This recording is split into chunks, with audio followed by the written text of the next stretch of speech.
Start ചെയ്യാം. So നമ്മൾ machine ലേണിംഗിൽ parameter estimation എന്നുള്ള മെത്തേഡ്സ് ആണ് പറഞ്ഞുകൊണ്ടിരുന്നത്. പാരാമീറ്റർ എന്ന് പറഞ്ഞു കഴിഞ്ഞാൽ നമ്മളൊരു മെഷീൻ ലേണിംഗിൽ ആ computer program itself machine wise എന്ത് ചെയ്യുന്നു, ലേൺ ചെയ്യുന്നു. അതായത് ഒരു എക്സ്പ്ലോസിറ്റ്, അതായത് ഒരു എക്സ്റ്റീരിയർ ആയിട്ടുള്ള അല്ലെങ്കിൽ ഒരു ഹ്യൂമൻ ഇന്റർവെൻഷൻ അവിടെ വരുന്നില്ല. ആ പ്രോഗ്രാം ഇറ്റ്സെൽഫ് എന്ത് ചെയ്യുവാണ്, സെൽഫ് ആയിട്ട് ലേൺ ചെയ്ത ഒരു മോഡലിനെ ക്രിയേറ്റ് ചെയ്യുന്നു. ആ മോഡൽ യൂസ് ചെയ്തുകൊണ്ട് നമ്മൾ പ്രെഡിക്ഷൻ നടത്തുന്നു. അതാണ് ആക്ച്വലി മെഷീൻ ലേണിംഗിന്റെ ബേസിക് എന്ന് പറയുന്നത്. ഒരു മെഷീന് നമ്മൾ ലേൺ ചെയ്യാൻ വേണ്ടി ഇൻപുട്സ് അല്ലെങ്കിൽ ട്രെയിനിങ് ഡേറ്റാ സെറ്റ്സ് അല്ലെങ്കിൽ ഡേറ്റാ സെറ്റ്സ് കൊടുക്കുന്നു. ആ ട്രെയിനിങ് ഡേറ്റാ സെറ്റിൽ തന്നെ ഡിഫറെന്റ് ടൈപ്പ് ഉണ്ട്. നമ്മൾ പറഞ്ഞു സൂപ്പർവൈസ്ഡ് ഉണ്ട്, സെമി സൂപ്പർവൈസ്ഡ് ഉണ്ട്, പലതരത്തിലുള്ള ലേണിംഗ് പ്രൊസീജിയേഴ്സ് ഉണ്ട്. ആ ലേണിംഗ് പ്രൊസീജിയേഴ്സ് ഡിഫറൻസ് വരുന്നത് ഈ കൊടുക്കുന്ന ഇൻപുട്ടിനെ ഡിപ്പെൻഡ് ചെയ്തുകൊണ്ടാണ്.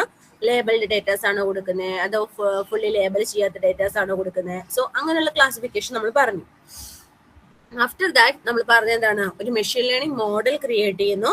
ആ മെഷീൻ ലേണിംഗ് മോഡൽ ഉപയോഗിച്ചുകൊണ്ട് നമ്മൾ പിന്നീട് കൊടുക്കുന്ന ഒരു ഇൻപുട്ടിനെ പ്രഡിക്ഷൻ നടത്തുന്നു. ആ ഒരു പ്രോസസ്സാണ് മെഷീൻ ലേണിംഗിൽ നടക്കുന്നത്. സോ ഈ മെഷീൻ ലേണിംഗ് മോഡൽസിനകത്ത് നമ്മൾ ഇൻപുട്സ് ആയിട്ട് കൊടുക്കുന്ന ചില നമ്പേഴ്സ്, അതാണ് ആക്ച്വലി പാരാമീറ്റേഴ്സ് എന്ന് പറയുന്നത്. ആ പാരാമീറ്റേഴ്സിന്റെ എസ്റ്റിമേഷൻ ചെയ്യാൻ വേണ്ടിയിട്ട് നമുക്ക് 3 മെത്തേഡ്സ് ഉണ്ട് നമ്മൾ പറഞ്ഞു. അതിന്റെ എല്ലാത്തിന്റെയും ഏറ്റവും ബേസിക് എന്ന് പറയുന്നത് ബയാസ് തിയറം ആണ്. ബയാസ് തിയറം എന്ന് പറയുന്നത് പോസ്റ്റീരിയർ കാണുന്നതിന് വേണ്ടിയിട്ട് നമ്മളൊരു എവിഡൻസ് അല്ലെങ്കിൽ സെറ്റ് ഓഫ് ഡേറ്റാസിനെ ഒബ്സർവേഷൻസ് നടത്തുന്നു. അതിൽ നിന്ന് കിട്ടുന്ന ഡേറ്റാസ് പ്ലസ് നമുക്ക് പ്രയർ നോളജ്, എന്താണ് നമുക്ക് ഒരു സിറ്റുവേഷനെ കുറിച്ച് പ്രയർ ആയിട്ട് അറിയാവുന്നത്, ആ സിറ്റുവേഷനും കൂടി കൺസിഡർ ചെയ്ത് നമുക്ക് കിട്ടുന്നതാണ് പോസ്റ്റീരിയർ എന്ന് പറയുന്ന റിസൾട്ട്. നമ്മൾ എക്സാമ്പിൾ വെച്ച് പറഞ്ഞു. അതായത് ഒരു ദിവസം നമ്മൾ രാവിലെ ഇറങ്ങുവാണ് വീട്ടിൽ നിന്ന്. ആ ഇറങ്ങുന്ന സമയത്ത് ഇന്ന് കുട എടുക്കണോ, മഴ പെയ്യുമോ എന്നുള്ളൊരു സിറ്റുവേഷൻ അല്ലെങ്കിൽ അങ്ങനെ ഒരു ചോദ്യം നമ്മുടെ മനസ്സിൽ വരുവാണ്. അപ്പൊ ഞാൻ പുറത്തേക്ക് പുറത്ത് നോക്കുമ്പോൾ കാലാവസ്ഥ നോക്കിയിട്ട് അത്യാവശ്യം ക്ലൗഡി ആണ്, വേണമെങ്കിൽ എടുക്കാം എന്നുള്ളൊരു കൺസിഡറേഷൻ. ആ ഒരു കറണ്ട് സിറ്റുവേഷൻ എന്താണോ അതിനെ മാത്രം ഞാൻ ഒബ്സർവ് ചെയ്യുന്നു. അതാണ് ആ കറണ്ട് സിറ്റുവേഷനിലെ ഡേറ്റാസിനെ ഒബ്സർവ് ചെയ്യുന്ന അല്ലെങ്കിൽ ഡേറ്റാസിനെ അനലൈസ് ചെയ്യുന്നതിനെയാണ് ലൈക്ലിഹുഡ് എന്ന് പറയുന്നത്. എന്താണ് ഇപ്പോഴത്തെ സിറ്റുവേഷൻ, അതിനനുസരിച്ച് ഞാൻ ബിഹേവ് ചെയ്യാം. അതാണ് ലൈക്ലിഹുഡ് എന്ന് പറയുന്നത്. മാക്സിമം ലൈക്ലിഹുഡ് എസ്റ്റിമേഷൻ അഥവാ MLE എന്ന് നമ്മൾ പറഞ്ഞു. ഇനി അതല്ലാതെ തന്നെ ഞാൻ പുറത്തേക്ക് നോക്കുന്നു, ക്ലൗഡി ആണോ അതോ നല്ല സൂര്യനുണ്ടോ, എന്താണ് സിറ്റുവേഷൻ നോക്കുന്നു. അതാ ഒരു ലൈക്ലിഹുഡ് സിറ്റുവേഷൻ നോക്കുന്നു, കറണ്ട് സിറ്റുവേഷൻ ഒബ്സർവ് ചെയ്യുന്നു. പിന്നെ ഞാൻ മനസ്സിലാക്കുവാണ് ഇത് ജൂലൈ ആണ്, ജൂലൈ ആണ്, റെയിനി സീസൺ ആണ്, ഓൾറെഡി കർക്കിടകമൊക്കെയാണ്, റെയിൻ ആണ്. സോ എന്ത് ചെയ്യാം, എന്തായാലും മഴ പെയ്യാനുള്ള മോസ്റ്റ് പ്രോബബിൾ ചാൻസസ് ഉണ്ട്. സോ ഞാൻ അവിടെ ആ രണ്ടാമത് പ്രോസസ് ചെയ്ത തോട്ട് എന്ന് പറയുന്നത് എന്താണ്, ഒരു പ്രയർ നോളജ് ആണ്. ലൈക്ക് എന്താണ്, ഇത് ഒരു റെയിനി സീസൺ ആണ് അല്ലെങ്കിൽ ഒരു ജൂലൈ കാലഘട്ടമാണ്, മഴ പെയ്യാൻ ചാൻസ് ഉള്ള സമയമാണ്. സോ എന്തുകൊണ്ടും മഴ പെയ്യാനുള്ള പോസിബിലിറ്റി കൂടുതലാണ്. സോ അതെന്താണ്, അതിന്റെ ഒരു പ്രയർ നോളജ് ആണ്. ലൈക്ലിഹുഡ് അല്ല, അല്ലെങ്കിൽ ഒരു കറണ്ട് ഒബ്സർവേഷൻ ഞാൻ റീഡ് ചെയ്തതല്ല. പകരം എന്താണ്, അതൊരു പ്രയർ നോളജ് ആണ്. ഇങ്ങനെയാണ് അവിടുത്തെ സിറ്റുവേഷൻ, അതിനെക്കുറിച്ച് ഞാൻ നേരത്തെ എനിക്ക് അറിയാവുന്ന ഒരു കേസാണ്. ആ പ്രയർ സിറ്റുവേഷനും കൂടെ കൺസിഡർ ചെയ്ത് ഈ കറണ്ട് ഒബ്സർവേഷനും ഞാൻ അന്നത്തെ ദിവസം രാവിലെ പുറത്തേക്ക് നോക്കുന്നു, എന്താണ് സിറ്റുവേഷൻ, ക്ലൗഡി ആണോ അല്ലെങ്കിൽ ക്ലൗഡി അല്ലയോ, ആ ഒരു കൺസിഡറേഷനും കൂടെ എടുത്ത് ചെയ്യുമ്പോഴാണ് എന്ത് ചെയ്യുന്നത്, ആക്ച്വലി മാക്സിമം എ പോസ്റ്റീരിയോറി, അതായത് ഒരു പോസ്റ്റീരിയർ എന്നുള്ള കൺസെപ്റ്റ് അവിടെ വരുന്നത്. സോ പാരാമീറ്റർ എസ്റ്റിമേഷൻ ആണ് നമ്മൾ പറഞ്ഞുകൊണ്ടിരിക്കുന്നത്. ഒരു മെഷീൻ ലേണിംഗ് മോഡല് പ്രഡിക്ഷൻ നടക്കുന്ന സമയത്ത് പ്രെഡിക്റ്റ് ചെയ്യാൻ വേണ്ടി നമ്മൾ ഇൻപുട്ടായി കൊടുക്കുന്ന നമ്പേഴ്സിനെയാണ് പാരാമീറ്റേഴ്സ് എന്ന് വിളിക്കുന്നത്. കഴിഞ്ഞ ക്ലാസ്സിൽ നമ്മൾ MLE എന്ന് പറയുന്ന പാരാമീറ്റർ എസ്റ്റിമേഷൻ ആണ് പറഞ്ഞത്. ഒരു ലോഗരിതം എടുത്ത് ചെയ്യണമെന്നും ഡിഫറൻഷിയേഷൻ ചെയ്യുമ്പോൾ അതിന് എന്താകുമെന്നും അവിടുത്തെ എന്താണ് തീറ്റയുടെ വാല്യൂ, പാരാമീറ്ററിന്റെ വാല്യൂ കാൽക്കുലേറ്റ് ചെയ്ത ഒരു ഇക്വേഷൻ ഒക്കെ നമ്മൾ പറഞ്ഞു. ഇനി നമുക്ക് പറയാനുള്ള രണ്ടാമത്തെ പാരാമീറ്റർ എസ്റ്റിമേഷൻ ആണ് MAP എന്ന് പറയുന്നത്. മാക്സിമം എ പോസ്റ്റീരിയോറി എസ്റ്റിമേഷൻ എന്ന് പറയും. മാക്സിമം എ പോസ്റ്റീരിയോറി എസ്റ്റിമേഷൻ അവിടെ തന്നെ ഉണ്ട്. പോസ്റ്റീരിയർ എന്ന വേർഡിൽ നിന്നാണ് അവിടെ നമ്മൾ എടുക്കുന്നത്. പോസ്റ്റീരിയർ എന്ന് പറഞ്ഞു കഴിഞ്ഞാൽ ജസ്റ്റ് ലൈക്ലിഹുഡ് പോലെ ആ ഒരു കറണ്ട് സിറ്റുവേഷൻ മാത്രമല്ല, പ്രയർ നോളജിനെയും കൂടി അനലൈസ് ചെയ്തിട്ടാണ് നമ്മൾ ഡിസിഷൻസ് എടുക്കുന്നത്. അതാണ് പോസ്റ്റീരിയർ എന്ന് പറയുന്ന കൺസെപ്റ്റ്. ഒരു മിനിറ്റ്.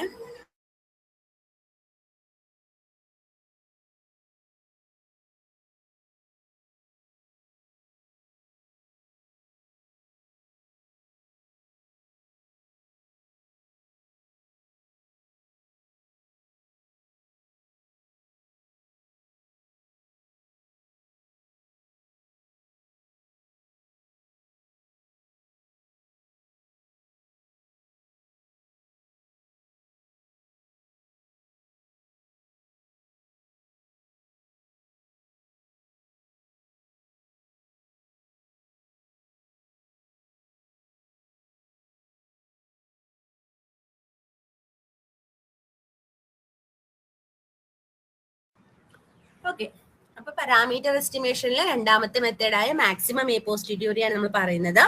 എന്താണ് മാക്സിമം എ പോസ്റ്റിരിയോറിയും അതുപോലെ തന്നെ മാക്സിമം ലൈക്ലിഹുഡ് എസ്റ്റിമേഷൻ, നമ്മൾ കഴിഞ്ഞ ക്ലാസ്സിൽ പറഞ്ഞ മാക്സിമം ലൈക്ലിഹുഡ് എസ്റ്റിമേഷൻ തമ്മിലുള്ള ഡിഫറൻസ് മസ്റ്റ് ആയിട്ട് അറിഞ്ഞിരിക്കുക. ഈ ഒരു എക്സാമ്പിൾ ഓർത്തിരുന്നാൽ മതി. അതായത് നമുക്ക് ഒരു കാര്യത്തിനെ കുറിച്ചുള്ള പ്രയർ നോളജും കൂടെ നമ്മൾ കൺസിഡർ ചെയ്യുകയാണ് എങ്കിൽ കറണ്ട് സിറ്റുവേഷനോ അല്ലെങ്കിൽ കറണ്ട് ഡേറ്റനെ മാത്രം അനലൈസ് ചെയ്യാതെ അതിനെക്കുറിച്ചൊരു പ്രയർ നോളജ് അല്ലെങ്കിൽ അതിനെക്കുറിച്ചൊരു എക്സ്ട്രാ ഒബ്സർവേഷൻ നമുക്ക് നേരത്തെ അറിയാവുന്ന ഒരു കാര്യം കൊണ്ട് കൺസിഡർ ചെയ്യുന്ന സിറ്റുവേഷനെയാണ് മാക്സിമം എ പോസ്റ്റീരിയോറി എസ്റ്റിമേഷൻ എന്ന് വിളിക്കുന്നത്. ഇവിടെയും എന്താണ്, പാരാമീറ്ററിന്റെ വാല്യൂ ആയ തീറ്റ കണ്ടുപിടിക്കുകയാണ്. അവിടെ maximum a posterior probability of theta given x എന്നാണ് പറയുന്നത്. മാക്സിമം ലൈക്ലിഹുഡില് പ്രോബബിലിറ്റി ഓഫ് എക്സ് ഗിവൺ തീറ്റയാണ് നമ്മൾ കണ്ടുപിടിച്ചത്. അത് ലൈക്ലിഹുഡ് ഫംഗ്ഷൻ ഉപയോഗിച്ചായിരുന്നു. ലൈക്ലിഹുഡ് എന്ന് പറഞ്ഞാൽ കറണ്ട് സിറ്റുവേഷൻ മാത്രം അല്ലെങ്കിൽ കറണ്ട് ഡേറ്റനെ മാത്രം അനലൈസ് ചെയ്തുകൊണ്ട്, അതായത് നമ്മൾ ജസ്റ്റ് ആ ഒരു ദിവസത്തെ മാത്രം വെദർ എങ്ങനെയാണെന്ന് നോക്കി പ്രഡിക്ഷൻ നടത്തുന്നതാണ് മാക്സിമം ലൈക്ലിഹുഡ് എന്ന് പറയുന്നത്. എന്താണ് ലൈക്ലി, എന്താണ് ചാൻസസ്. എന്നാൽ മാക്സിമം പോസ്റ്റീരിയോറി എന്ന് പറഞ്ഞു കഴിഞ്ഞാൽ നമ്മൾ എന്ത് ചെയ്യാണ്, ഇന്നത്തെ സിറ്റുവേഷൻ അല്ലെങ്കിൽ ആ ഒരു ദിവസത്തെ ക്ലൗഡ് അല്ലെങ്കിൽ ആ വെദർ നോക്കുന്നു. അതുപോലെ തന്നെ കഴിഞ്ഞ ആഴ്ച എങ്ങനെയായിരുന്നു അല്ലെങ്കിൽ ഈ ഒരു മാസം എങ്ങനെയാണ്, റെയിനി സീസൺ ആണോ, അങ്ങനെയുള്ള ഒരു കൺസിഡറേഷൻ ആ ഒരു പ്രയർ നോളജും കൂടെ നമ്മൾ എടുക്കുകയാണെങ്കിൽ അതിനെയാണ് പോസ്റ്റീരിയർ എന്ന് പറയുന്ന കൺസെപ്റ്റ് കൊണ്ട് ഉദ്ദേശിക്കുന്നത്. അതാണ് പോസ്റ്റീരിയോറി പ്രോബബിലിറ്റി എന്ന് പറയുന്നത്. സോ MAP-യില് ഒരു prior distribution probability of theta കൂടി ഇൻക്ലൂഡ് ആവുന്നുണ്ട്. നമ്മൾ ബയസ് തിയറത്തിൽ നിന്ന് probability of x theta given x എന്ന് പറയുന്നത്, probability of theta given x എന്ന് പറയുന്നത് ഒരു ഇക്വേഷൻ നമ്മൾ എടുത്തിരുന്നു. കഴിഞ്ഞ ക്ലാസ്സിൽ നമ്മൾ പറഞ്ഞ പോയിന്റ് ആണത്. ബയസ് തിയറത്തിന് ബേസ് ആക്കി വെച്ചുകൊണ്ടാണ് ഈ ഇക്വേഷൻസ് എല്ലാം ജനറേറ്റ് ചെയ്തിരിക്കുന്നത്. സോ ബയസ് തിയറം എന്തായിരുന്നു, probability of theta given X is equal to probability of x given theta dot probability of theta divided by probability of x. ഇതിൽ എന്താണ്, probability of theta given x എന്ന് പറയുന്ന term ആണ് posterior എന്ന് പറയുന്നത്. അതായത് നമ്മൾ പ്രഡിക്ഷൻ നടത്തുന്നത് posterior after knowing the fact that ഇന്നത്തെ സിറ്റുവേഷൻ എന്താണ് അല്ലെങ്കിൽ പ്രയർ എന്താണ്, ആ ഒരു അനാലിസിസ് നടത്തിയതിനു ശേഷം നമ്മൾ പ്രഡിക്ഷൻ ചെയ്യുന്നതിനാണ് പോസ്റ്റീരിയർ എന്ന ടേം കൊണ്ട് ഉദ്ദേശിക്കുന്നത്. ലെഫ്റ്റ് സൈഡിലെ probability of theta given X കൊണ്ട് ഉദ്ദേശിക്കുന്നത്. ഇനി പ്രോബബിലിറ്റി ഓഫ് എക്സ് ഗിവൺ തീറ്റ കൊണ്ട് ഉദ്ദേശിക്കുന്നത് ലൈക്ലിഹുഡ് ആണ്. കറണ്ട് സിറ്റുവേഷൻ എന്താണ് അല്ലെങ്കിൽ ഇന്നത്തെ വെദർ എങ്ങനെയാണ്, ആ ഒരു കൺസിഡറേഷൻ ആണ് പ്രോബബിലിറ്റി ഓഫ് എക്സ് ഗിവൺ തീറ്റ എന്ന് പറയുന്നത്. ഈ പ്രോബബിലിറ്റി ഓഫ് എക്സ് ഗിവൺ തീറ്റയാണ് നമ്മൾ MLE കണ്ടുപിടിക്കുക, പാരാമീറ്റർ എസ്റ്റിമേഷനിലെ ഫസ്റ്റ് മെത്തേഡായ MLE ഉപയോഗിച്ചത്. ഇനി ഇപ്പൊ നമ്മൾ പറയുന്നത് എന്താണ്, MAP ആണ്. MAP എന്ന് പറഞ്ഞാൽ ഈ ഒരു പ്രയർ നോളജ് പ്രോബബിലിറ്റി ഓഫ് തീറ്റ എന്ന് പറയുന്ന കൺസിഡറേഷനോട് എടുക്കുകയാണ്. പക്ഷെ ഈ ബയസ് തിയറത്തിലെ പ്രോബബിലിറ്റി ഓഫ് എക്സ് എന്ന് പറയുന്നതിനെ ഒരു കോൺസ്റ്റന്റ് ആക്കി നിർത്തിക്കൊണ്ട് ഈ രണ്ട് ടേംസിനെ മാത്രമേ നമ്മൾ probability of theta given x calculate ചെയ്യാൻ വേണ്ടി ഉപയോഗിക്കുന്നുള്ളൂ. അതായത് പ്രോബബിലിറ്റി ഓഫ് എക്സ് ഗിവൺ തീറ്റയുടെയും പ്രോബബിലിറ്റി ഓഫ് തീറ്റയുടെയും മൾട്ടിപ്ലൈ ചെയ്ത് കിട്ടുന്ന പ്രൊഡക്റ്റ് ആയിരിക്കും നമ്മൾ എന്തെടുക്കുന്നത്, probability of theta given x അഥവാ പോസ്റ്റീരിയോറി പ്രോബബിലിറ്റി ആയിട്ട് എടുക്കുന്നത്. അതാണ് ഇവിടെ പറഞ്ഞിരിക്കുന്നത്.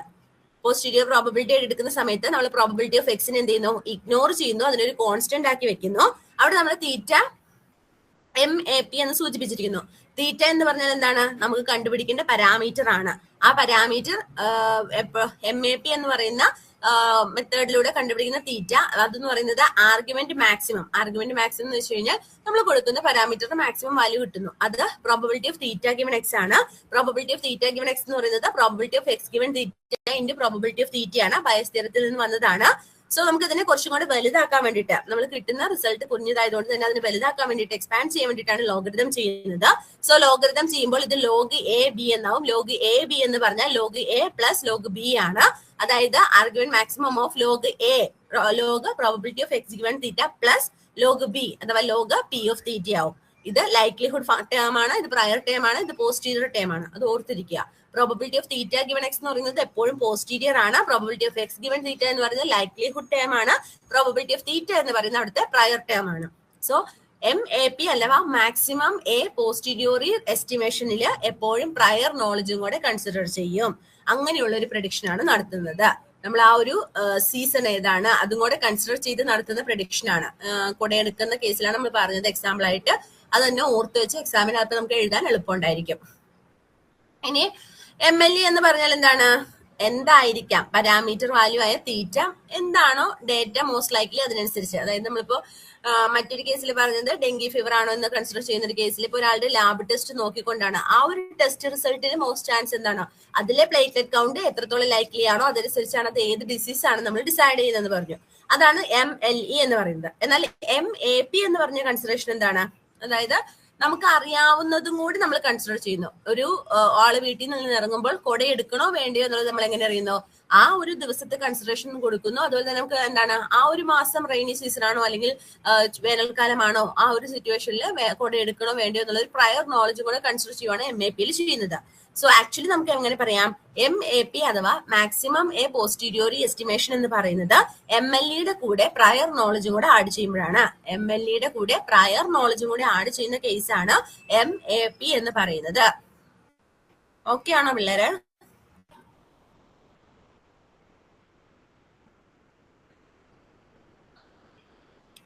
കിട്ടുന്നുണ്ടല്ലോ അല്ലേ? ശകലം സ്പീഡ് കൂടുതലാ. അതെയോ? ഒന്നോടെ പറയണത്. ഫോളോ ചെയ്ത് എത്താൻ പറ്റുന്നില്ല. Okay fine. ഓക്കെ സ്പീഡ് കുറച്ച് പോവാം.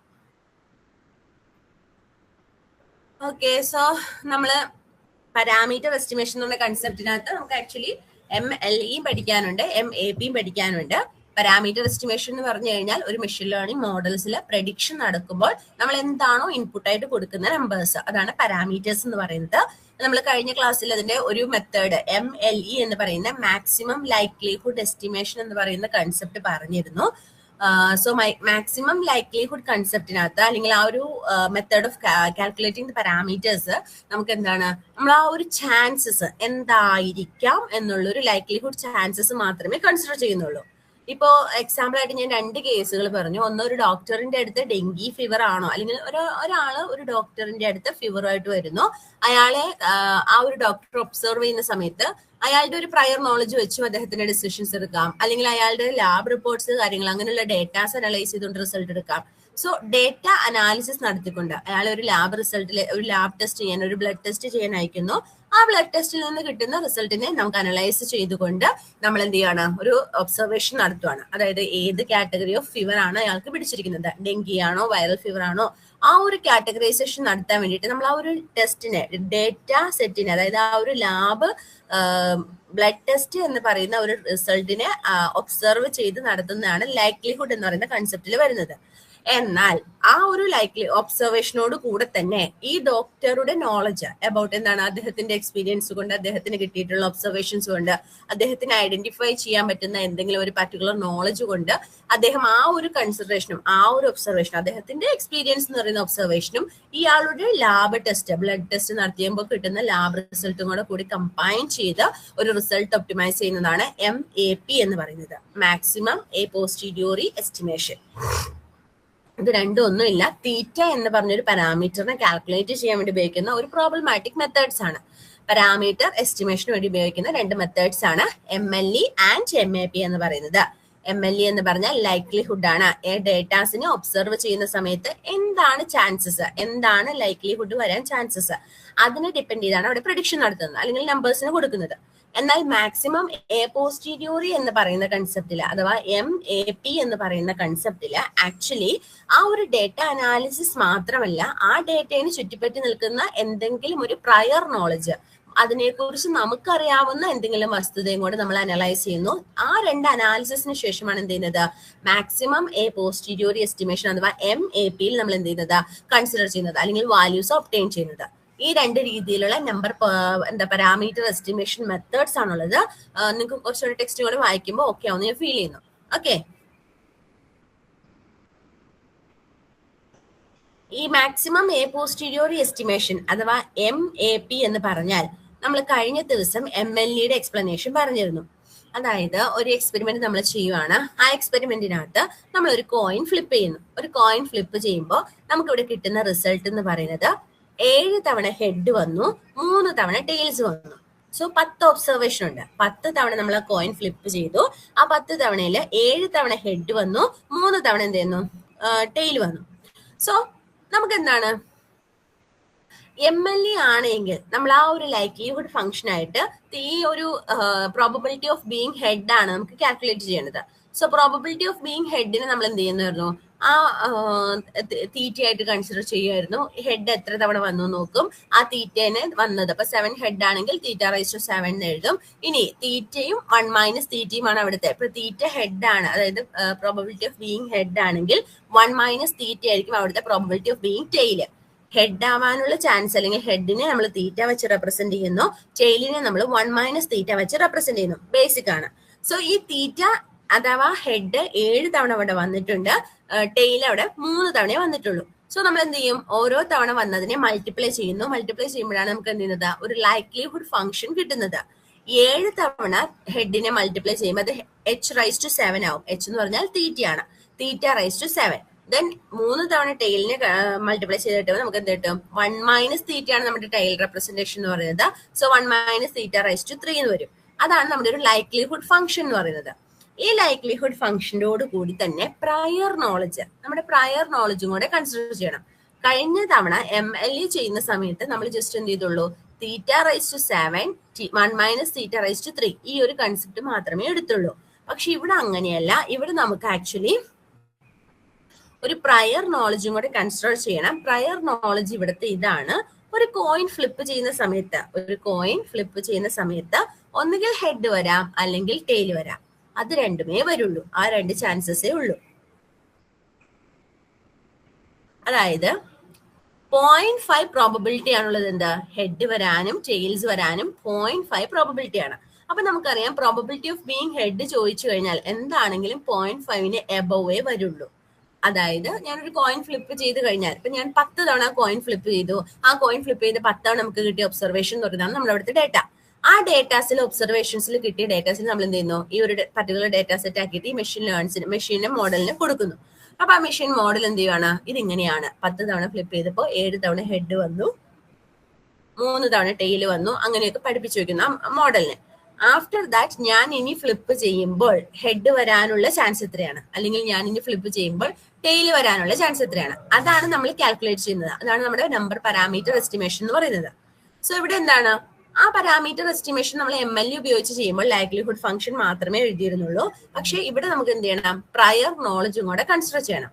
ഇവിടുത്തെ പ്രയർ നോളജ് എന്ന് പറയുന്നത്, നമ്മളൊരു കോയിൻ മാനുഫാക്ചർ ചെയ്യുന്ന സമയത്ത് ഒന്നുകിൽ ആ കോയിൻ ഫ്ലിപ്പ് ചെയ്യുമ്പോൾ ടെയിൽ വരണം അല്ലെങ്കിൽ ഹെഡ് വരണം, ആ ഒരു 2 രീതിയേ ഉള്ളൂ.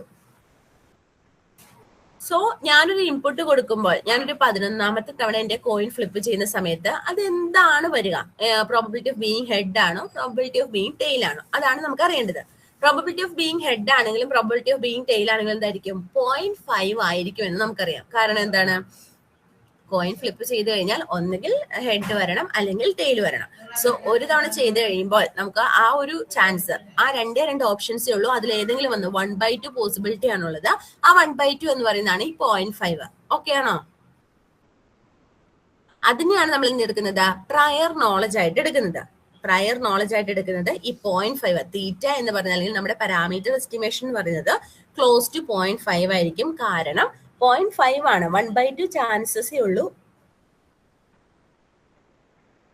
ഒന്നുകിൽ ഹെഡ് വരാൻ അല്ലെങ്കിൽ ടെയിൽ വരാൻ. 1/2 ചാൻസ് എന്ന് പറയുന്നത് എന്തുകൊണ്ടാ, 2 ഓപ്ഷൻസേ ഉള്ളൂ. ഒന്നുകിൽ ഹെഡ് ആയിരിക്കും അല്ലെങ്കിൽ ടെയിൽ ആയിരിക്കും. അതിൽ മേ ബി ഹെഡ് ആവാനുള്ള ചാൻസ് ആണെന്ന് വെച്ചാൽ 1/2 ആണ്, ടെയിൽ ആവാനുള്ള ചാൻസ് കഴിഞ്ഞാൽ 1/2 തന്നെയാണ്. സോ അതുകൊണ്ടാണ് 0.5നോട് ക്ലോസ് ആയിരിക്കും എന്ന് പറയുന്നത്. ഇനി ഇവിടെ നമുക്ക് ഈ ഒരു പ്രയർ നോളജിനെ റെപ്രസെന്റ് ചെയ്യാൻ വേണ്ടിയിട്ട് നമ്മൾ എപ്പോഴും ഏത് ഒരു ക്വസ്റ്റ്യൻ വന്നു കഴിഞ്ഞാലും നമ്മൾ പ്രയർ നോളജിനെ എക്സ്പ്ലെയിൻ ചെയ്യാൻ വേണ്ടിയിട്ട് നമ്മൾ എന്ത് ചെയ്യുന്നു, β22 എന്ന് പറയുന്ന ഒരു പ്രയർ പ്രോബബിലിറ്റിനെ ഉപയോഗിക്കുന്നു. β22 എന്ന് പറയുന്ന ഒരു പ്രയർ പ്രോബബിലിറ്റിനെ ഉപയോഗിക്കുന്നു. അതായത് നമുക്ക് log probability of theta given x ആണ് എഴുതേണ്ടത്. അത് അപ്രോക്സിമേറ്റ്ലി എന്തായിരിക്കും, ഈ ലൈക്ലിഹുഡ് ഫംഗ്ഷനും ഈ പ്രയർ ഫംഗ്ഷനും കൂടെ ചേർന്നതായിരിക്കും. ലൈക്ലിഹുഡ് ഫംഗ്ഷൻ എന്ന് പറയുന്നത് നമ്മൾ ഓൾറെഡി പറഞ്ഞു, തീറ്റ റൈസ് ടു 7 ആണ്. തീറ്റ റൈസ് ടു 7ന്റെ ലോഗരിതം എടുക്കുമ്പോൾ അതെന്തായി മാറി, log a raise to x ആയി മാറി. Log a raise to x എന്ന് പറയുന്നത് എക്സ് ലോഗ് എ ആണ്. അതായത് എന്താണോ പവറിൽ ഉണ്ടായിരുന്ന ടേം, തീറ്റ റൈസ് ടു 7ന്റെ ലോഗ് എടുക്കുമ്പോൾ എന്തായിരുന്നോ പവറിൽ ഉണ്ടായിരുന്ന ടേം അതിവിടെ മൾട്ടിപ്ലൈ ആയിട്ട് വരും, 7 വരും. ദെൻ ലോഗ് തീറ്റ പ്ലസ് അതുപോലെ തന്നെയാണ് 1 മൈനസ് തീറ്റ റൈസ് ടു 3 എന്നായിരുന്നു. ആ 3 എന്നുള്ള പവർ എന്തായി മാറും? ഇവിടെ മൾട്ടിപ്ലിക്കേഷനായി മാറും. 3 ലോഗ് 1 മൈനസ് തീറ്റ എന്നായി മാറും. പ്ലസ് ഇതിന്റെ കൂടെ തന്നെ ലോഗ് തീറ്റ എന്തുകൊണ്ട് വന്നു എന്ന് ചോദിച്ചു കഴിഞ്ഞാൽ ഇവിടെ തീറ്റയും 1 മൈനസ് തീറ്റയുമാണ് β22 എന്ന് പറയുന്ന പ്രയർ നോളജിനെ റെപ്രസെന്റ് ചെയ്യാൻ വേണ്ടി ഉപയോഗിക്കുന്നത്. ഇത് തന്നെയാണ് എല്ലാ കേസസിലും വരിക. കാരണം ഈ കോയിൻ ഫ്ലിപ്പ് എന്നൊക്കെ പറയുന്നത് ഒരു ബെർണോളി ട്രയൽ ആണ്. ബെർണോളി ട്രയൽ എന്ന് ചോദിച്ചു കഴിഞ്ഞാൽ നമ്മൾ ഒരു ഡേറ്റ എക്സ്പെരിമെന്റ് ചെയ്യുന്ന സമയത്ത് എപ്പോഴും എന്തായിരിക്കും, ഒരു രണ്ട് ചാൻസസേ ഉണ്ടാവുള്ളൂ. ഒന്നുകിൽ സക്സസ് ആവാൻ, അല്ലെങ്കിൽ ഫെയിലിയർ ആവാൻ, അല്ലെങ്കിൽ ഹെഡ് ആവാൻ, അല്ലെങ്കിൽ ടെയിൽ ആവാൻ, അല്ലെങ്കിൽ പാസ് ആവാൻ, ഫെയിൽ ആവാൻ. സോ അങ്ങനെ ഒരു രണ്ട് ഒബ്സർവേഷൻസ് ആ ഒരു ഒബ്സർവേഷൻ നടക്കുന്ന സമയത്ത് ചാൻസസ് ഉള്ളൂ എങ്കിൽ അങ്ങനെയുള്ള കേസുകളെയാണ് ബെർണോളി ട്രയൽ കൊണ്ട് ഉദ്ദേശിക്കുന്നത്. സോ നമ്മൾ ബെർണോളി ട്രയൽസ് വരുന്ന എക്സ്പെരിമെന്റ്സ് ആയിരിക്കും എല്ലാ കേസസിലും എടുക്കുന്നത്. അതുകൊണ്ട് തന്നെ എപ്പോഴും β22 എന്ന് പറയുന്നത് നമുക്ക് ഈ log theta plus log 1 minus തീറ്റ എന്ന് എഴുതാം. അപ്പൊ നമ്മളിവിടെ നോക്കുമ്പോൾ എന്താ, 7 ലോഗ് തീറ്റയുണ്ട്, ഒരു ലോഗ് തീറ്റയുണ്ട്, 3 ലോഗ് 3 ലോഗ് 1 മൈനസ് തീറ്റ ഉണ്ട്, ലോഗ് 1 മൈനസ് തീറ്റ ഉണ്ട്. ബേസിക്കലി നമ്മൾ കാൽക്കുലേറ്റ് ചെയ്യുമ്പോൾ എന്താവും, ഈ 7 ലോഗ് തീറ്റനോട് ഈ ലോഗ് തീറ്റ ആഡ് ആവും, അപ്പൊ 8 ലോഗ് തീറ്റ ആവും. 3 ലോഗ് 1 മൈനസ് തീറ്റനോട് ലോഗ് 1 മൈനസ് തീറ്റ ആഡ് ആവുമ്പോൾ 4 ലോഗ് 1 മൈനസ് തീറ്റ ആവും. ജസ്റ്റ് ആഡ് ചെയ്താൽ മതി. 7 ലോഗ് തീറ്റയും ലോഗ് തീറ്റയും കൂടെ ആഡ് ചെയ്യുമ്പോൾ 8 ലോഗ് തീറ്റ, 3 ലോഗ് 1 മൈനസ് തീറ്റയും ലോഗ് 1 മൈനസ് തീറ്റയും കൂടെ ആഡ് ചെയ്യുമ്പോൾ 4 ലോഗ് 1 മൈനസ് തീറ്റ. ഇനി ഈ ലോഗിന് നമ്മൾ ഒഴിവാക്കാൻ വേണ്ടിയിട്ടാണ് ഡെറിവേഷൻ എടുക്കുന്നത്. dl/d(θ) എന്ന് പറയുന്ന ഡെറിവേഷൻ എടുക്കും. കഴിഞ്ഞ തവണ നമ്മൾ പറഞ്ഞ പോലെ തന്നെ dl/d(θ) എന്ന് പറഞ്ഞാൽ എന്താണ്, ഇവിടെ ലോഗ് തീറ്റയുടെ ഡെറിവേഷൻ എടുക്കുമ്പോൾ അത് 1/θ ആണ്. അപ്പൊ 8/θ എന്നാകും. ലോഗ് 1 മൈനസ് തീറ്റയുടെ ഡെറിവേഷൻ എന്ന് പറയുന്നത് -1/1 മൈനസ് തീറ്റ ആണ്. അതിന്റെ ഇവിടെ 4 ഉള്ളതുകൊണ്ട് -4/1 മൈനസ് തീറ്റ ആവും. അതിന് 0 ഈക്വൽ ടു ചെയ്യുമ്പോൾ നമുക്ക് അങ്ങോട്ടും ഇങ്ങോട്ടും ക്രോസ് മൾട്ടിപ്ലൈ ചെയ്യാൻ പറ്റും. അപ്പൊ 8/12 എന്നുള്ളൊരു ഇത് വരും. തീറ്റ ഇസിക്കൽ ടു 8/12 അഥവാ 0.667 എന്ന് കിട്ടും. സോ നമ്മൾ ഈ സെയിം തന്നെ ചെയ്തപ്പോൾ MLE 0.7ഉം MAP 0.667 ആണ് ചെയ്തത്. ആ പ്രയർ നോളജ് നമ്മൾ യൂസ് ചെയ്തതാണ് ഇവിടെ എന്ത് ചെയ്തത്, 0.5ലേക്ക് എസ്റ്റിമേറ്റ് ആയിരിക്കും എന്നൊരു സ്ട്രോങ് പ്രയർ ബിലീഫ് നമുക്കുണ്ടായിരുന്നു. അതുകൊണ്ട് തന്നെ MAP ആണ് മോർ കൺസർവേറ്റീവ് ആയിട്ടുള്ള, അല്ലെങ്കിൽ നല്ല സെൻസിബിൾ ആയിട്ടുള്ള ഒരു ആൻസർ നമുക്ക് പ്രൊവൈഡ് ചെയ്യുന്നതാണ് പറയുന്നത്. സോ ഒന്നുമില്ല, തീറ്റ എന്ന് പറയുന്ന ഒരു പാരാമീറ്റർ എസ്റ്റിമേഷന് വേണ്ടി നമ്മൾ ഉപയോഗിക്കുന്ന 2 മെത്തേഡ്സ് ആണ് നമ്മൾ കഴിഞ്ഞ ക്ലാസ്സിലും ഈ ക്ലാസ്സിലുമായിട്ട് പറയുന്നത്. MLEയും MAPയും കുറച്ച് ഒരു ഡിഫിക്കൽട്ട് ആയിട്ട് ഫീൽ ചെയ്യും. പക്ഷെ നിങ്ങൾ ഇത് വായിച്ചു കഴിഞ്ഞാൽ വളരെ എളുപ്പമാണ്. നിങ്ങൾ വിചാരിക്കുന്നത് അത്ര ടഫ് ഒന്നും അല്ല. അയ്യോ ഇത് പാടാലോ എന്ന് ഓർത്തിരുന്നാൽ പാടായി പോവും. പക്ഷെ എളുപ്പമുള്ള കാര്യമാണ്, പെട്ടെന്ന് കിട്ടുകയും ചെയ്യും. അതുപോലെ തന്നെ MLE എന്നൊക്കെ പറഞ്ഞ ഷുവർ ക്വസ്റ്റ്യൻസ് ആണ്. മറ്റു MAPനേക്കാളും കൂടുതൽ ചോദിച്ചിട്ടുള്ളത് MLE ആണ്. കാരണം ഈ β22 വരുന്നതുകൊണ്ടായിരിക്കും. സോ MLE എന്തായാലും ചോദിക്കാനുള്ള ചാൻസസ് ഉണ്ട്. ഒന്നുമില്ല, ആദ്യമേ തന്നെ നമുക്കൊരു ബയാസ് തിയറം എന്ന് പറയുന്ന ആ ഒരു ഫോർമുല പഠിച്ചു വെച്ചാൽ തന്നെ പകുതി പ്രശ്നം തീരും. Probability of theta given x എന്ന് പറയുന്നത് probability of x theta given into probability of theta divided by probability of x ആണ് പഠിച്ചു വെക്കാം. അവിടെ തന്നെ നമുക്ക് എന്ത് ചെയ്യും, probability of x theta given x എന്താണോ അല്ലെങ്കിൽ തീറ്റ ഗിവൺ എക്സ് എന്താണെന്നൊക്കെ കാൽക്കുലേറ്റ് ചെയ്യാനുള്ള നോളജ് കിട്ടും. ആ ഒരു ബയസ് തിയറം എന്നുള്ള കൺസെപ്റ്റ് പഠിച്ചാൽ മതി. ആഫ്റ്റർ ദാറ്റ് നമുക്ക് അതിനകത്ത് നിന്ന് ഡെറിവേറ്റ് ചെയ്തെടുക്കാവുന്നതാണ് ഈ MLEയുടെ ഇക്വേഷനും MAPയുടെ ഇക്വേഷനും. ആ ഇക്വേഷൻ എടുത്തു കഴിയുമ്പോൾ നമ്മൾ ചെയ്യേണ്ട കാര്യം ലോഗരിതം എടുക്കുക. ലോഗരിതം എടുക്കുമ്പോൾ ശ്രദ്ധിക്കേണ്ട കാര്യം ലോഗ് AB എന്ന് പറയുന്നത് log A plus log B ആണെന്ന് മനസ്സിലാക്കുക. Log A raise to x എന്ന് പറഞ്ഞു കഴിഞ്ഞാൽ ആ റൈസ് ടു കിടക്കുന്ന പവർ എന്താണോ അത് വെച്ച് ഈ ലോഗിനെ മൾട്ടിപ്ലൈ ചെയ്യുക. അതും ഒരു റൂളാണ്. ലോഗരിതത്തിന്റെ 2 റൂൾസ് അറിഞ്ഞിരുന്നാൽ മതി. മൂന്നാമത്തെ കാര്യം എന്ന് പറയുന്നത് ഇതിനെ ഡിഫറൻഷിയേറ്റ് ചെയ്യുന്നതാണ്. ഡിഫറൻഷിയേറ്റ് ചെയ്യുമ്പോൾ ഒരു കാര്യം നിങ്ങൾ അറിഞ്ഞിരിക്കുക, ലോഗ് തീറ്റയുടെ ഡിഫറൻഷിയേഷൻ അല്ലെങ്കിൽ dl/dθ ഓഫ് ലോഗ് തീറ്റ എന്ന് പറഞ്ഞു കഴിഞ്ഞാൽ 1/θ ആണ്. ഡിഫറൻഷിയേഷൻ ഓഫ് ലോഗ് 1 മൈനസ് തീറ്റ എന്ന് പറഞ്ഞു കഴിഞ്ഞാൽ -1/1 മൈനസ് തീറ്റ ആണ്. സോ അതിന്റെ കൂടെ എന്തെങ്കിലും മൾട്ടിപ്ലൈസ് ഉണ്ടെങ്കിൽ അതിനെ മൾട്ടിപ്ലൈ ചെയ്ത് ആ ഒരു കൺസെപ്റ്റ് കിട്ടുക. അങ്ങനെ ഡിഫറൻഷിയേറ്റ് ചെയ്ത് കിട്ടുന്നതിനെ 0യിലേക്ക് ഈക്വൽ ടു കൊടുത്തു കഴിഞ്ഞാൽ നമുക്കൊരു തീറ്റയ്ക്ക് ഒരു വാല്യൂ കിട്ടും. അങ്ങനെയാണ് പാരാമീറ്റർ എസ്റ്റിമേഷൻ നമ്മൾ കാൽക്കുലേറ്റ് ചെയ്യുന്നത്. ഈ ഒരു പ്രോബ്ലംസ് നോക്കിയാൽ മതി, കാരണം ഒത്തിരി പ്രോബ്ലമാറ്റിക് ആയിട്ട് ചോദിക്കില്ല എന്ന് വിചാരിക്കുന്നു. പിന്നെ അവിടെ ഒരു കമ്പാരിസൺ ആണ് തന്നിരിക്കുന്നത്. MLE എന്താണ്, MAPയിൽ എന്താണ്, പിന്നെ നമ്മൾ ബയാസ് തിയറം പഠിച്ചിരുന്നു. ഫുൾ ബയാസിയൻ എന്ന് പറയുന്ന കൺസെപ്റ്റിൽ എന്താണ്, ആ ടേബിൾ ആയിട്ടെങ്കിലും പഠിച്ചു വെച്ചാൽ മതി, പെട്ടെന്ന് നമുക്ക് കിട്ടും. ഇവിടെ ഫോർമുല, അതായത് എങ്ങനെയാണ് അതിന്റെ ഇക്വേഷൻ വന്നിരിക്കുന്നത്. നമ്മൾ MLE എന്ന് പറയുന്ന കൺസെപ്റ്റിനകത്ത് ലൈക്ലിഹുഡ് എസ്റ്റിമേഷൻ ആണ്, ലൈക്ലിഹുഡ് ഫംഗ്ഷൻ ആണ് അവിടെ കാൽക്കുലേറ്റ് ചെയ്യുന്നത്. ലൈക്ലിഹുഡ് ഫംഗ്ഷൻ നമ്മൾ റെപ്രസെന്റ് ചെയ്യുന്നത് പ്രോബബിലിറ്റി ഓഫ് എക്സ് ഗിവൺ തീറ്റ. ഈ വരയ്ക്കുന്ന ഈ ഒരു ബാർ പോലെ വരയ്ക്കുന്നതിനാണ് കേട്ടോ ഗിവൺ എന്ന് വിളിക്കുന്നത്. Probability of x given theta. So ഇനി MAP ആണെങ്കിലോ, MAP എന്ന് പറഞ്ഞു കഴിഞ്ഞാൽ ഒരു പ്രോബബിലിറ്റി ഓഫ്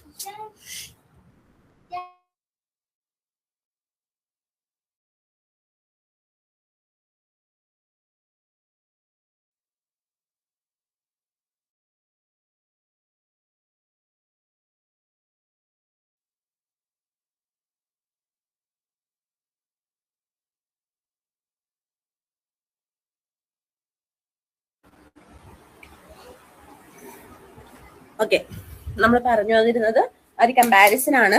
MLEയുടെയും MAPയുടെയും ഫുൾ ബയാസിന്റെയും കമ്പാരിസൺ ആണ്. അതിനകത്ത് MLE എന്ന് പറയുന്നത് ആക്ച്വലി എന്താണ്, ഒരു ലൈക്ലിഹുഡ് ഫംഗ്ഷൻ. അതാണ് പ്രോബബിലിറ്റി ഓഫ് എക്സ് ഗിവൺ തീറ്റ എന്ന് പറയുന്നത്.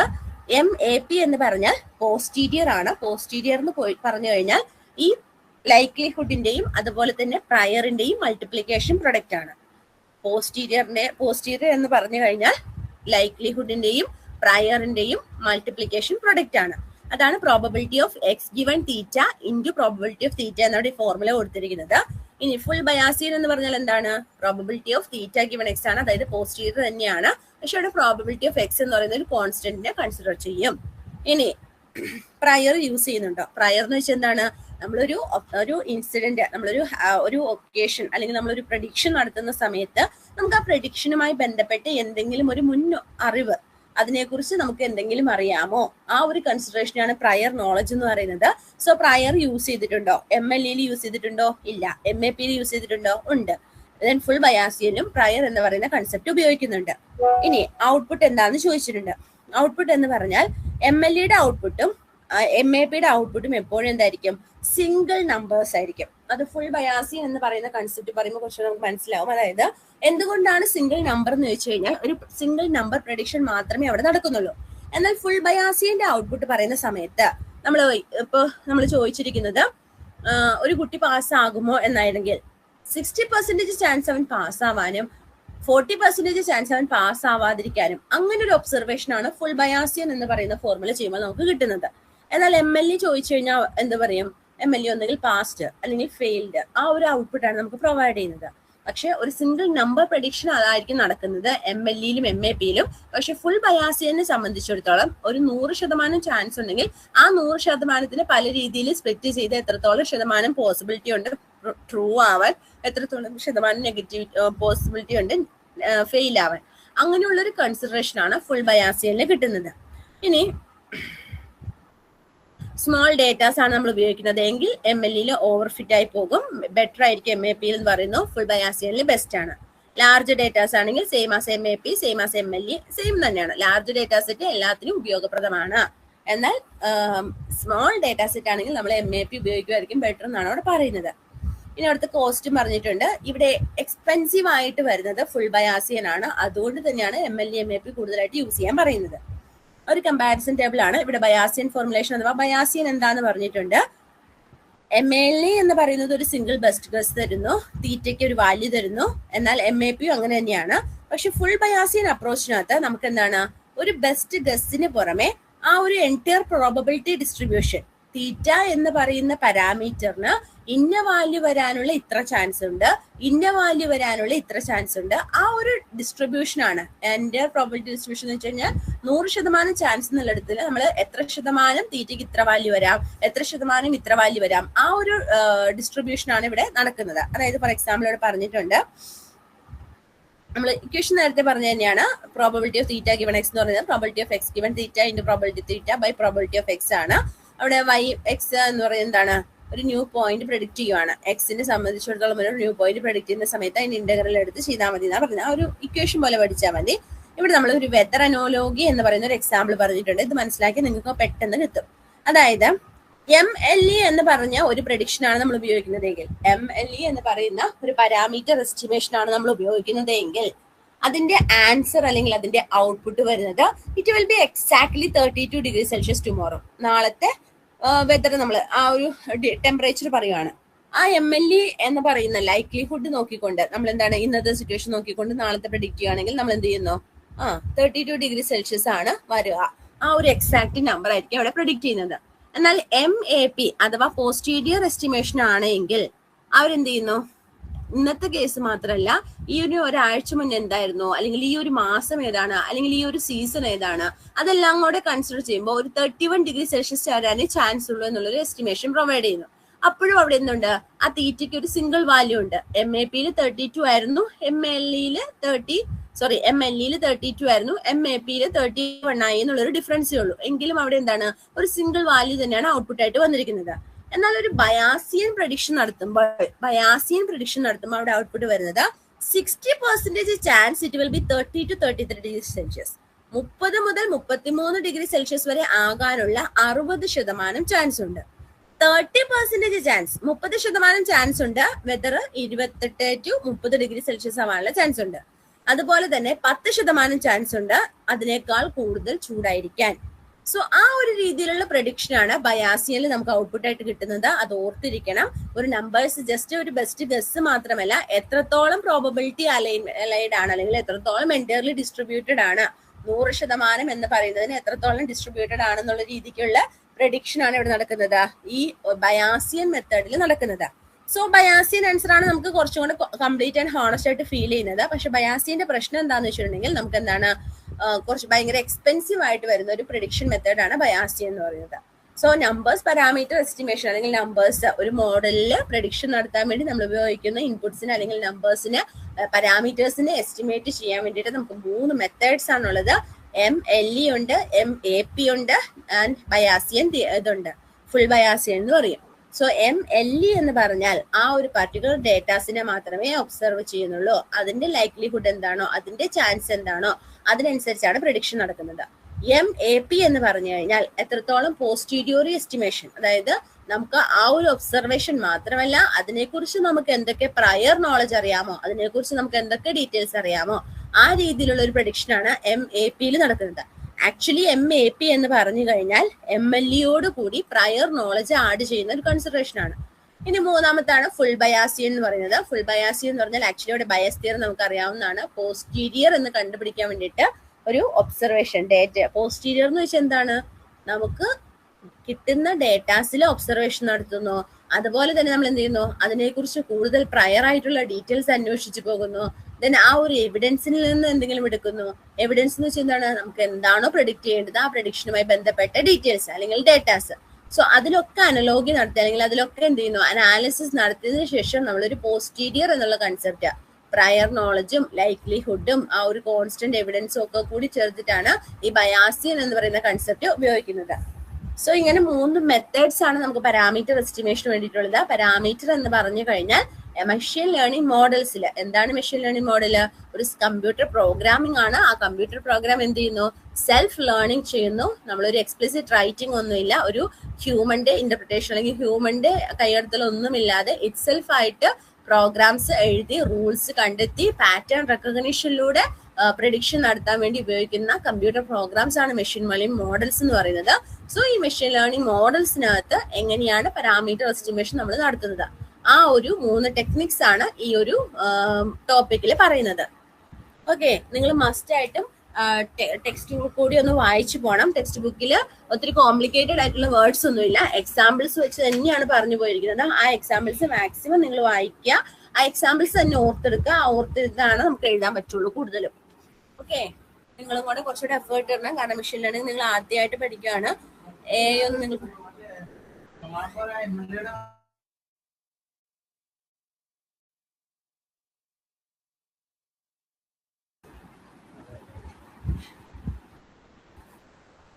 ഇനി നിങ്ങൾക്ക് എന്തെങ്കിലും മനസ്സിലാവാത്തുണ്ടെങ്കിൽ നിങ്ങൾക്ക് ടെക്സ്റ്റ് ബുക്ക് വായിക്കുമ്പോൾ ഒരു എക്സാമ്പിൾസ് ഒക്കെ വായിക്കുമ്പോൾ കിട്ടിക്കോളും കേട്ടോ.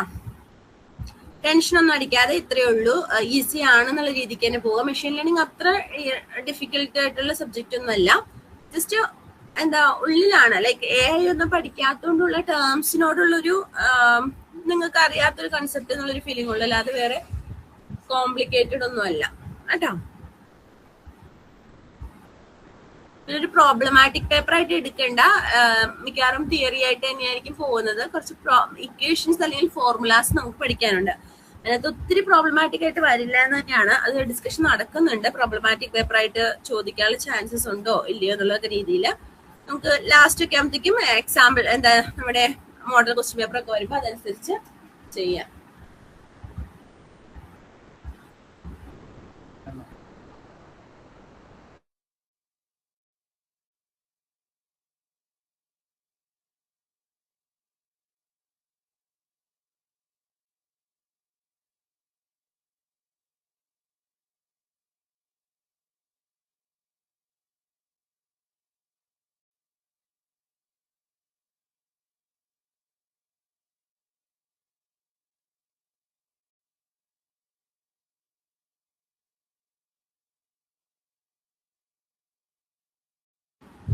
അറ്റൻഡൻസ് എന്ന് പറഞ്ഞേ Adarsh,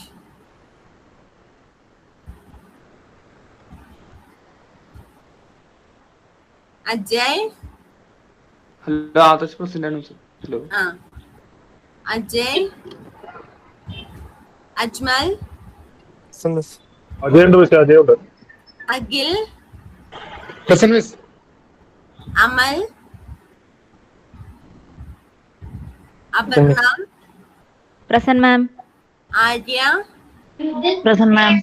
Clint, present ma'am. Geethu, Present, miss. Imtiaz, present miss. Jijil, Keerthana, Mahesh, Irfan, Ilyas, Pradeep, Rajesh, present miss. Rakesh, Present, miss. Sharath, present miss. Sinila, Present, miss. Soumya, Present, ma'am. Sujin, Sumod,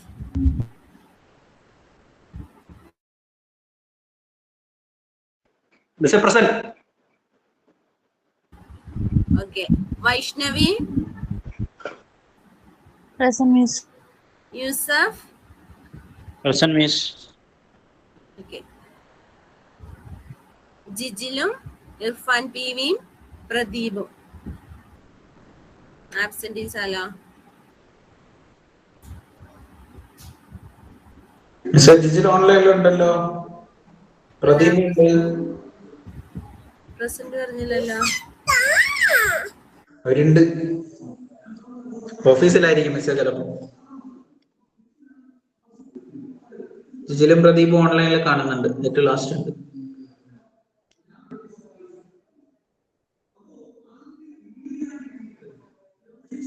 വേറെ ആരാ മിസ് ആബ്സെന്റ് പറഞ്ഞേ? Irfan P V. Miss Pradeep ഡ്യൂട്ടിയില്ല. ഇർഫാൻ ഇർഫാൻ ഇർഫാൻ ഇർഫാൻ ഇർഫാനെ കാണുന്നില്ല. പ്രദീപ് ഉണ്ട് മിസ്സേ.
ഉണ്ടായിരുന്നു പറഞ്ഞു കേൾക്കാൻ.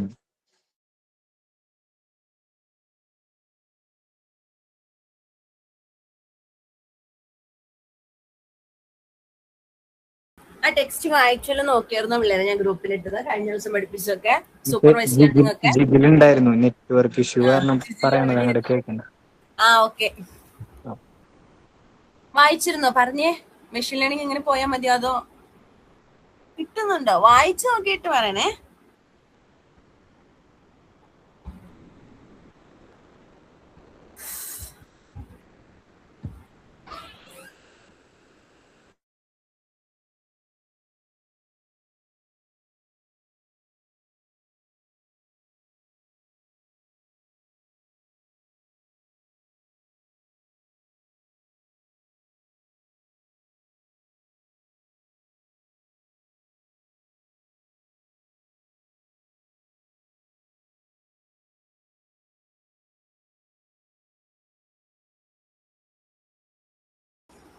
ഓക്കെ, നമുക്ക് ഇനി അടുത്ത കൺസെപ്റ്റ് മൊഡ്യൂൾ 1 വരുന്നത് സൂപ്പർവൈസ്ഡ് ലേണിംഗിന്റെ കുറച്ചും കൂടി ഇലാബറേറ്റഡ് ആണ്.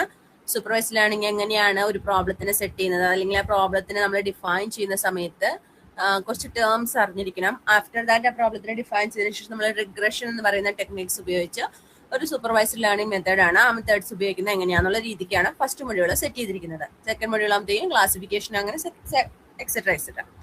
സോ ഫസ്റ്റ് മൊഡ്യൂളിൽ ആ ഒരു ഇൻട്രൊഡക്ഷൻ സ്റ്റേജ്, അല്ലെങ്കിൽ ഒരു എന്താണ് മെഷീൻ ലേണിംഗ്, അല്ലെങ്കിൽ എന്താണ് ആ ഒരു ഡിഫറെന്റ് കാറ്റഗറീസ്, അല്ലെങ്കിൽ പാരാഡിഗംസ്, ദെൻ പാരാമീറ്റർ എസ്റ്റിമേഷൻ, ഇതൊക്കെയാണ് നമ്മുടെ CO1 എന്ന് പറയുന്നത്. ഫസ്റ്റ് നമ്മൾ അറിഞ്ഞിരിക്കേണ്ട കാര്യങ്ങൾ എന്ന് പറയുന്നത്.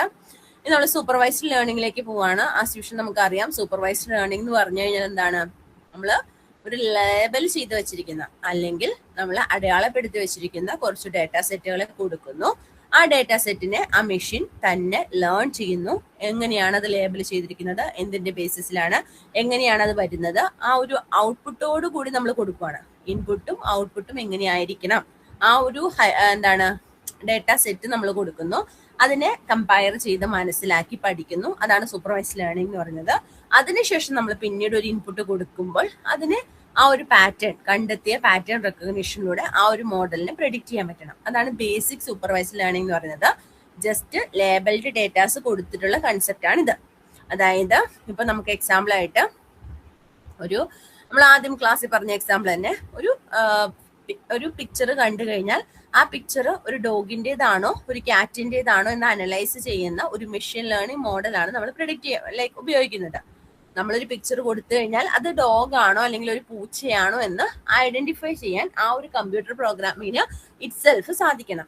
സോ നമ്മൾ ഫീച്ചേഴ്സ് ഒന്നും പറഞ്ഞു കൊടുക്കുന്നില്ല. നമ്മൾ എന്ത് ചെയ്യുന്നു, ഡയറക്റ്റ് ട്രെയിനിങ് കൊടുക്കുവാണ്. ആ ട്രെയിനിങ് എന്ന് പറയുന്ന കൺസെപ്റ്റിനകത്ത് നമ്മൾ എന്ത് ചെയ്യുന്നു, ആദ്യം നമ്മൾ കുറെ പൂച്ചകളുടെ ഫിഗേഴ്സ് കൊടുക്കും. ഇത് പൂച്ചയാണ് എന്ന് പറഞ്ഞുകൊണ്ട് തന്നെ കുറെ പൂച്ച ഇരിക്കുന്നതും പൂച്ച ഓടുന്നതും പൂച്ച ആടുന്നതും ഡിഫറെന്റ് ടൈപ്പിലുള്ള പൂച്ചേഴ്സും, അങ്ങനെ ഡിഫറെന്റ് ടൈപ്പിലുള്ള ക്യാറ്റ്സിന്റെ പിക്ചേഴ്സ് വിത്ത് ലേബിൾഡ് ഫിഗേഴ്സ് ആണ് നമ്മൾ കൊടുക്കുന്നത്. ലേബലിംഗ് എന്നുകൊണ്ട് ഉദ്ദേശിക്കുന്നത് ആ ഒരു ഫിഗർ എന്തിന്റെയാണ്, അത് ഔട്ട്പുട്ടോട് കൂടി ലേബൽ ചെയ്യുന്ന കൺസെപ്റ്റ് ആണ്. ആ ലേബിൾഡ് ഫിഗേഴ്സ് കൊടുത്ത് നമ്മൾ എന്ത് ചെയ്യുന്നു, ആ മെഷീനോട് പറയുവാണ്, നീ ഇത് മനസ്സിലാക്കുക, ഇത് പൂച്ചയുടെ ഫിഗേഴ്സ് ആണ്, എന്തുകൊണ്ട് ഇത് പൂച്ചയായി എന്നോ അല്ലെങ്കിൽ എന്താണ് പാറ്റേൺ എന്നോ എന്താണ് മെത്തേഡ് എന്നോ ഒക്കെ കണ്ടുപിടിക്കാൻ ആ മെഷീൻ ലേണിംഗിൽ അല്ലെങ്കിൽ ആ ഒരു കമ്പ്യൂട്ടർ പ്രോഗ്രാമിനോട് ഇറ്റ്സെൽഫ് പറയുന്നു.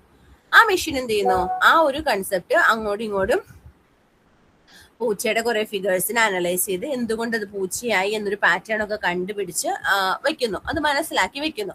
അതിനുശേഷം നമ്മൾ എന്ത് ചെയ്യുന്നു, കുറച്ച് ഡോഗ്സിന്റെ ലേബൽഡ് ഫിഗേഴ്സ് കൊടുക്കുന്നു. ഇതെന്തുകൊണ്ട് ഡോഗായി, അതെന്തുകൊണ്ട് പൂച്ചയായില്ല, അങ്ങനെ നമുക്ക് എന്തൊക്കെയാണോ അറിഞ്ഞിരിക്കേണ്ടത്, ആ നമ്മുടെ മെഷീൻ ലേണിംഗ് മോഡലിൽ എന്തൊക്കെയാണോ അറിഞ്ഞിരിക്കേണ്ടത് ആ രീതിയിലുള്ള കുറെ ഡീറ്റെയിൽസ്, ലേബൽഡ് ഡീറ്റെയിൽസ് നമ്മൾ കൊടുക്കുകയാണ് ചെയ്യുന്നത് സൂപ്പർവൈസ്ഡ് ലേണിംഗിനകത്ത്.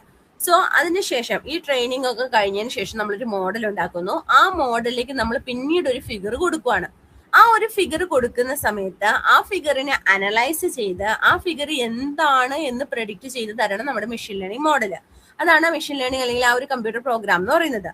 സോ ആ ഒരു ഫിഗർ എന്താണ്, അതിനെ ഏത് രീതിയിലാണ് അനലൈസ് ചെയ്യുന്നത്, ആ ഒരു പാറ്റേൺ ഉണ്ടോ, ഏത് പാറ്റേൺ കാറ്റഗറിയിലാണ് പെടുന്നത്, അതെങ്ങനെ അത് ഇന്ന കാറ്റഗറിയിലായി, ആ ഒരു രീതിയിലുള്ള അനാലിസിസ് നടത്തിയതിനു ശേഷം നമുക്ക് എന്ത് ചെയ്യണം, ഒരു പ്രഡിക്ഷൻ പ്രൊവൈഡ് ചെയ്യണം. ഇത് കാറ്റാണോ അല്ലെങ്കിൽ ഇത് ഡോഗ് ആണോ, ആ ഒരു രീതിക്കാണ് സൂപ്പർവൈസ്ഡ് ലേണിംഗ് എന്ന് പറയുന്ന കൺസെപ്റ്റ് പോകുന്നത്. സോ നമുക്ക് അതിന്റെ സൂപ്പർവൈസ്ഡ് ലേണിംഗിൽ കുറച്ച് ടേംസ് നമ്മൾ ഉപയോഗിക്കുന്ന കുറച്ച് ടേംസ് എന്തൊക്കെയാണെന്നാണ് ഇവിടെ പറഞ്ഞിരിക്കുന്നത്.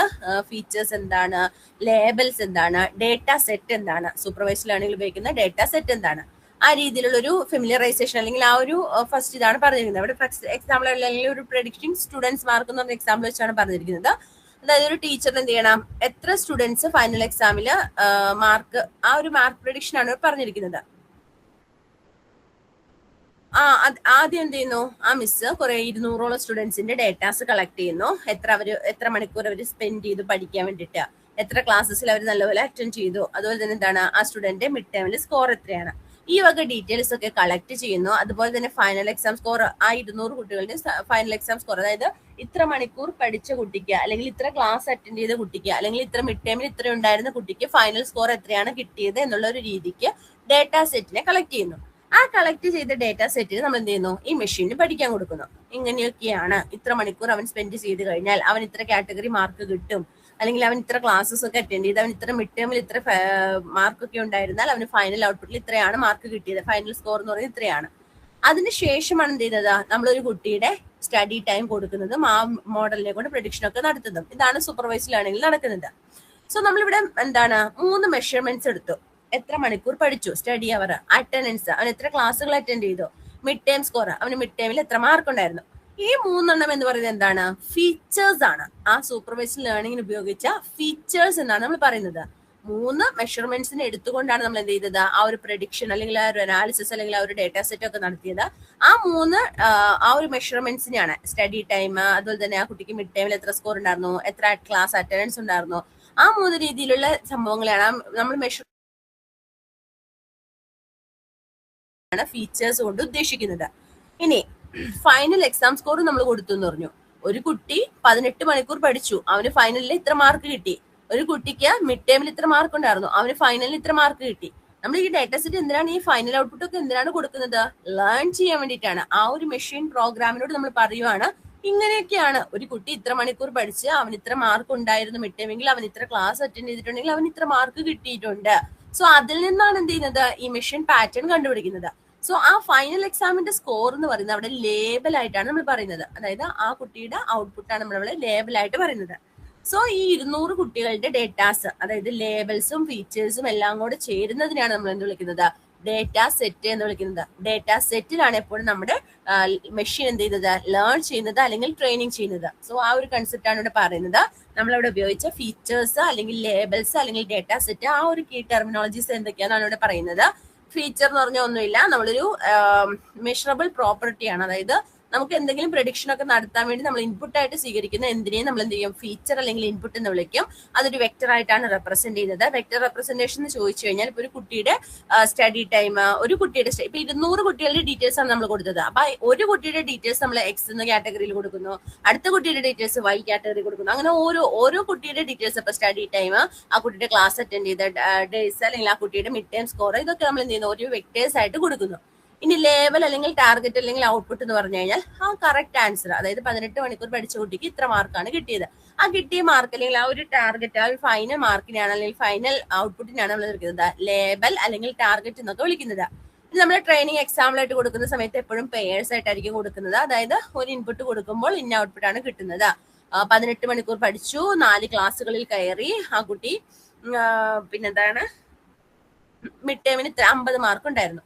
അങ്ങനെ ഒരു കുട്ടിക്ക് ഇത്ര മാർക്കാണ്. ആ ഒരു ഡേറ്റ നമ്മൾ ട്രെയിനിങ്ങിന് വേണ്ടി കൊടുക്കുന്നതാണ്. സോ നമ്മളത് പെയർ ആയിട്ടേ കൊടുക്കുള്ളൂ. ഇൻപുട്ടും അതുപോലെ തന്നെ ഔട്ട്പുട്ടും എന്ന് പറയുന്നത് നമ്മൾ പെയർ ചെയ്താണ് കൊടുക്കുന്നത്. കാരണം എങ്കിൽ മാത്രമേ ആ ഒരു പാറ്റേൺ കണ്ടുപിടിക്കാൻ പറ്റുള്ളൂ. ഇനി ഡേറ്റാ സെറ്റ് എന്ന് വെച്ചാൽ എന്താണ്, ഇങ്ങനെ നമ്മൾ പെയർ ആയിട്ട് കൊടുക്കുന്നത്. ഇപ്പൊ 200 കുട്ടികളുടെ ഡേറ്റയാണ് നമ്മൾ ട്രെയിനിങ്ങിന് വേണ്ടി കൊടുത്തത്. സോ ആ 200 കുട്ടികളുടെയും ഈ ഡീറ്റെയിൽസിനെയാണ് അവിടുത്തെ ഡേറ്റ സെറ്റ് ആയിട്ട് നമ്മൾ പറയുന്നത്. ഇനി ഹൈപ്പോത്തസിസ് എന്ന് വെച്ച് കഴിഞ്ഞാൽ അവിടെ ഒരു ഫംഗ്ഷൻ എന്ത് ചെയ്യുന്നു, മോഡൽ ലേൺ ചെയ്യുന്നു. അതായത് ഇത്ര മണിക്കൂർ 18 മണിക്കൂർ പഠിച്ച് അവന് 50 മാർക്ക് മിഡ് ടൈമിന് ഉണ്ടായിരുന്നു, അവൻ ആ ഒരു 4 ക്ലാസ് അറ്റൻഡ് ചെയ്ത് കഴിഞ്ഞാൽ അവന് ഇത്രയാണ് മാർക്ക് കിട്ടിയത്.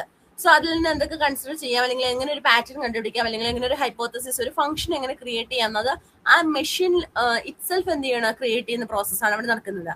ഇനി ഹൈപ്പോത്തസിസിന്റെ സ്പേസ് എന്ന് പറഞ്ഞാൽ ആ അൽഗോരിതത്തിന് പഠിക്കാൻ പറ്റുന്ന രീതിയിലുള്ള മാക്സിമം ഫംഗ്ഷൻസിനെയാണ് അവിടെ ഹൈപ്പോത്തസിസ് സ്പേസ് കൊണ്ട് ഉദ്ദേശിക്കുന്നത്. ട്രെയിനിങ് എക്സാമ്പിൾസിന്റെ ടോട്ടൽ നമ്പർ ആണ് എം എന്ന് പറയുന്നത്, ഫീച്ചേഴ്സിന്റെ ടോട്ടൽ നമ്പർ ആണ് എൻ എന്ന് പറയുന്നത്. ഇതെല്ലാം നമ്മളൊരു മെഷീൻ ലേണിംഗിലെ പ്രോബ്ലംസ് അല്ലെങ്കിൽ ഒരു മെഷീൻ ലേണിംഗ് ഇത് അറിയുന്ന സമയത്ത് നമ്മൾ അറിഞ്ഞിരിക്കണം. കാരണം എങ്കിൽ മാത്രമേ നമുക്ക് അവിടെ ഫീച്ചർ റെപ്രസെന്റേഷനും ലോസ് ഫംഗ്ഷനും കാര്യങ്ങളൊക്കെ പറയാൻ പറ്റുള്ളൂ. സോ ഫീച്ചർ റെപ്രസെന്റേഷനും കൂടെ ജസ്റ്റ് പറയാം. അതായത് ഇപ്പൊ നമ്മൾ എന്താണ് ഒരു മാർക്ക് പ്രഡിക്ഷൻ സമയത്ത് നമ്മൾ ആ കുട്ടിയുടെ സ്റ്റഡി ടൈം, എത്ര മണിക്കൂർ ആ കുട്ടി പഠിച്ചു എന്നുള്ളത് എടുത്തു, ആ കുട്ടി എത്ര ക്ലാസ് അറ്റൻഡ് ചെയ്തു എന്നെടുത്തു, ആ കുട്ടിക്ക് മിഡ് ടൈമിൽ എത്ര ഉണ്ടായിരുന്നു എന്നെടുത്തു. ഇത് മൂന്നുമാണ് അവിടുത്തെ ഫീച്ചേഴ്സ് എന്ന് പറയുന്നത്. സോ നമുക്ക് എന്താണ്, ചില സമയത്ത് മാത്രമേ അവിടെ റോ ഡേറ്റാസ്, അതായത് ഇപ്പൊ ആ ഒരു കുട്ടിയുടെ ഏജ് അല്ലെങ്കിൽ ആ കുട്ടിയുടെ ജെൻഡർ, ഇതൊക്കെ അവിടുത്തെ എന്താണ്, ഇൻപുട്ട് ആണ് അല്ലെങ്കിൽ ഫീച്ചേഴ്സ് ആണ്. അതിനെ നമുക്ക് എല്ലാ സമയത്തും ആ ഒരു റോ ഡേറ്റ ആയിട്ട് റെപ്രസെന്റ് ചെയ്യാൻ പറ്റില്ല. സോ നമ്മൾ എന്ത് ചെയ്യുന്നു, അതിനെ നമ്പേഴ്സ് ആക്കി റെപ്രസെന്റ് ചെയ്യേണ്ട സിറ്റുവേഷൻ വരുന്നു. അതിനെ നമ്മൾ റെപ്രസെന്റ് ചെയ്യുന്നത് നമ്പേഴ്സ് ആയിട്ടാണ്. സോ ഫ്യൂച്ചർ റെപ്രസെന്റേഷൻ കൊണ്ട് ഉദ്ദേശിക്കുന്നത് നമ്മൾ അവിടെ എന്ത് ചെയ്യാണ്, ഇപ്പൊ ഒരു ആളുടെ ഫ്യൂച്ചർ ടൈപ്പ്, ഇവിടെ ഡിഫറെന്റ് ടൈപ്പിലുള്ള ഫ്യൂച്ചർ ടൈപ്പ് പറഞ്ഞിട്ടുണ്ട്. ഒരു കുട്ടിയുടെ ഇതാണെങ്കിൽ നമ്പർ, കാറ്റഗറി, ടെക്സ്റ്റ്, ഇമേജ്, ഇതൊക്കെ പല രീതിയിലുള്ള ഫ്യൂച്ചർ ടൈപ്പുകൾ വരാം. അതായത് ഒരാളുടെ ഏജ്, ഒരാളുടെ ജെൻഡർ, അയാളുടെ സ്റ്റേറ്റ്, അയാളുടെ ഇമെയിൽ മെസ്സേജ് അല്ലെങ്കിൽ അയാളുടെ ഫോട്ടോ, ഇങ്ങനെ ഡിഫറെന്റ് ടൈപ്പിലുള്ള ഫീച്ചേഴ്സ് വരാം, അഥവാ ഇൻപുട്സ് വരാം. അങ്ങനെ വരുന്ന ഫീച്ചേഴ്സിനെ നമ്മൾ സ്കെയിൽ ചെയ്യുന്നു. സ്കെയിൽ ചെയ്യാന്ന് വെച്ചാൽ എന്താണ്, നമ്മളിപ്പോ ഫോർ എക്സാമ്പിൾ പറയുകയാണെങ്കിൽ ഏജും ഉണ്ട്, അയാളുടെ സാലറി ഉണ്ട്. നമ്മുടെ ഡേറ്റാ സെറ്റിൽ ഒരാളുടെ ഏജ് ഉണ്ട്, അയാളുടെ സാലറി ഉണ്ട്. ഏജ് എന്ന് പറയുന്നത് 1 മുതൽ 100 അല്ലെങ്കിൽ 1 മുതൽ 150 വരെയൊക്കെ പോകാം.